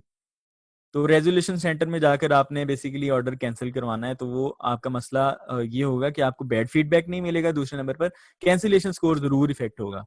Delivery gig in global market. अच्छा जी, इसके अलावा एक काम और होता है, वो भी मैं आपको यहाँ पर डायग्राम की फॉर्म में समझाता हूँ। लेट्स सपोज आपने एक काम डिलीवर किया, उसका टाइमलाइन था 1 डे, 24 आवर्स के अंदर अंदर आपने काम डिलीवर करना था। अगर तो आप उस काम को डिलीवर कर देते हैं तो इसका मतलब है कि क्लाइंट के पास जो है ना वो टाइम आ जाएगा। पहले आपके पास ट्रैकर चल रहा होता है, टाइम चल रहा होता है, और अगर आप उस काम को डिलीवर कर देते हैं तो फिर क्लाइंट के पास जो है ना वो टाइमर स्टार्ट हो जाता है, और वो टाइमर होता है 3 दिन का। ठीक है, 3 दिन के अंदर अंदर क्लाइंट ने इस काम को कंप्लीट करना होता है, या तो अप्रूव करना होता है या फिर उसको रिजेक्ट करना होता है। अगर वो उसको अप्रूव कर देता है तो आपका ऑर्डर कंप्लीट मार्क हो जाएगा, और अगर उसको वो रिजेक्ट कर देता है या फिर रिवीजन के लिए रिक्वेस्ट करता है तो फिर आपको उसको रिवाइज करना पड़ेगा और क्लाइंट को प्रोवाइड करना पड़ेगा। लेट्स सपोज वो 3 दिन के अंदर उसको एक्शन नहीं ले पाता, क्लाइंट भी तो बिजी हो सकता है ना, आप लोग भी बिजी होते हैं, क्लाइंट भी बिजी हो जाता है, तो अगर वो 3 दिन के अंदर अंदर एक्शन नहीं लेगा तो ऑटोमेटिकली ऑर्डर जो है ना वो कंप्लीट मार्क हो जाएगा और आपको उसके पैसे मिल जाएंगे। इसका मतलब ये है कि अगर आप ऐसा ऑर्डर कर रहे हैं जिसमें आप लेट हो रहे हैं या आपको लग रहा है कि आप लेट हो रहे हैं, अगर तो आप उसको डिलीवर नहीं करेंगे तो इसका मतलब है कि क्लाइंट के पास ऑप्शन होगा कि वो कैंसिल कर दे, और अगर आप उसको पहले डिलीवर कर देते हैं तो इसका मतलब है कि क्लाइंट के पास ये ऑप्शन होगा कि उसको या तो अप्रूव करे या फिर रिवीजन रिक्वेस्ट करे, कैंसिल नहीं कर सकता उस केस में अनटिल अनलेस जो है ना वो मसला और नहीं होता। ठीक है, तो कैंसिलेशन बचाने के लिए आपने ये करना है कि विद इन टाइम आपने काम कंप्लीट करना है, और अगर विद इन टाइम कंप्लीट नहीं भी होता, 80% हो जाता है, 70% हो जाता है, तो आपने जितना भी काम हुआ होगा उसको सेंड कर देना है और क्लाइंट को कह देना है कि सर ये वाली काम मैंने अभी तक कंप्लीट किया है और अब नेक्स्ट इसमें क्या करना है। तो 2 ऑप्शन होंगे, या तो क्लाइंट आपको टाइम एक्सटेंड कर देगा या फिर आपके पास अप्रूव कर देगा या फिर आपको रिवीजन के लिए कह देगा। इस बात का अगर किसी को समझ नहीं आया तो मुझे बताएं। समझ आ गया सर। ठीक है, तो टाइम पर अगर नहीं भी काम कंप्लीट हो रहा तो अच्छा रिपीट कर दूं। तो मैं ये कह रहा था, देखो यार, अगर आपको एक ऑर्डर प्लेस होता है ना, तो लेट्स सपोज आप जब भी आपको ऑर्डर प्लेस होगा ना उसके साथ टाइम एसोसिएटेड होगा। वो टाइम कौन सा होगा? वो जो आपने गिग के ऊपर मेंशन किया है। लेट्स सपोज आपने मेंशन किया था 24 आवर्स। एक ऑर्डर प्लेस होता है, आपने अब क्या करना है, 24 आवर्स के अंदर अंदर कंप्लीट करना है, और जब आप कंप्लीट कर लेंगे तो क्लाइंट को आपने डिलीवर करना होता है काम। ठीक है, फाइल एक बनाकर आपने सेंड करनी होती है कि ये मैंने काम कंप्लीट किया है। तो जब आप काम कंप्लीट कर लेंगे तो क्लाइंट के पास ना 3 ऑप्शंस होते हैं। एक ऑप्शन ये होता है कि वो उसको अप्रूव कर दे, ठीक है, अप्रूव कर दे। दूसरा ऑप्शन ये होता है कि स्पेलिंग ठीक है, दूसरा ऑप्शन ये होता है कि वो उसको रिवीजन के लिए भेज दे, रिवीजन, ठीक है। और तीसरा ऑप्शन ये होता है कि वो बेसिकली अप्रूव ही ना करे, 3 दिन अप्रूव ना करे। तो अगर तो पहले ये समझें कि अगर तो अप्रूव हो जाता है तो we are well and good, यही तो हम चाहते थे, अप्रूव हो जाए, हमारी जान छूटे, एक ऑर्डर बन गया और पैसे हमारे पास आ जाएंगे। अब रिवीजन में क्या होगा? रिवीजन में ये होगा कि जो भी फीडबैक आपको दिया जाएगा कि यार ये काम आपने ठीक नहीं किया, आपने उसको रिवाइज करना है, रिवाइज करके आपने दोबारा से क्लाइंट को डिलीवर कर देना है। ठीक है, और अगर लेट्स सपोज 3 दिन तक क्लाइंट जो है वो आपकी सबमिशन के ऊपर कोई एक्शन नहीं लेता तो ये ऑटोमेटिकली अप्रूव हो जाएगा। ठीक है, तो इसका मतलब ये है कि आपने कोशिश ये करनी है कि टाइम पे ऑर्डर करना है।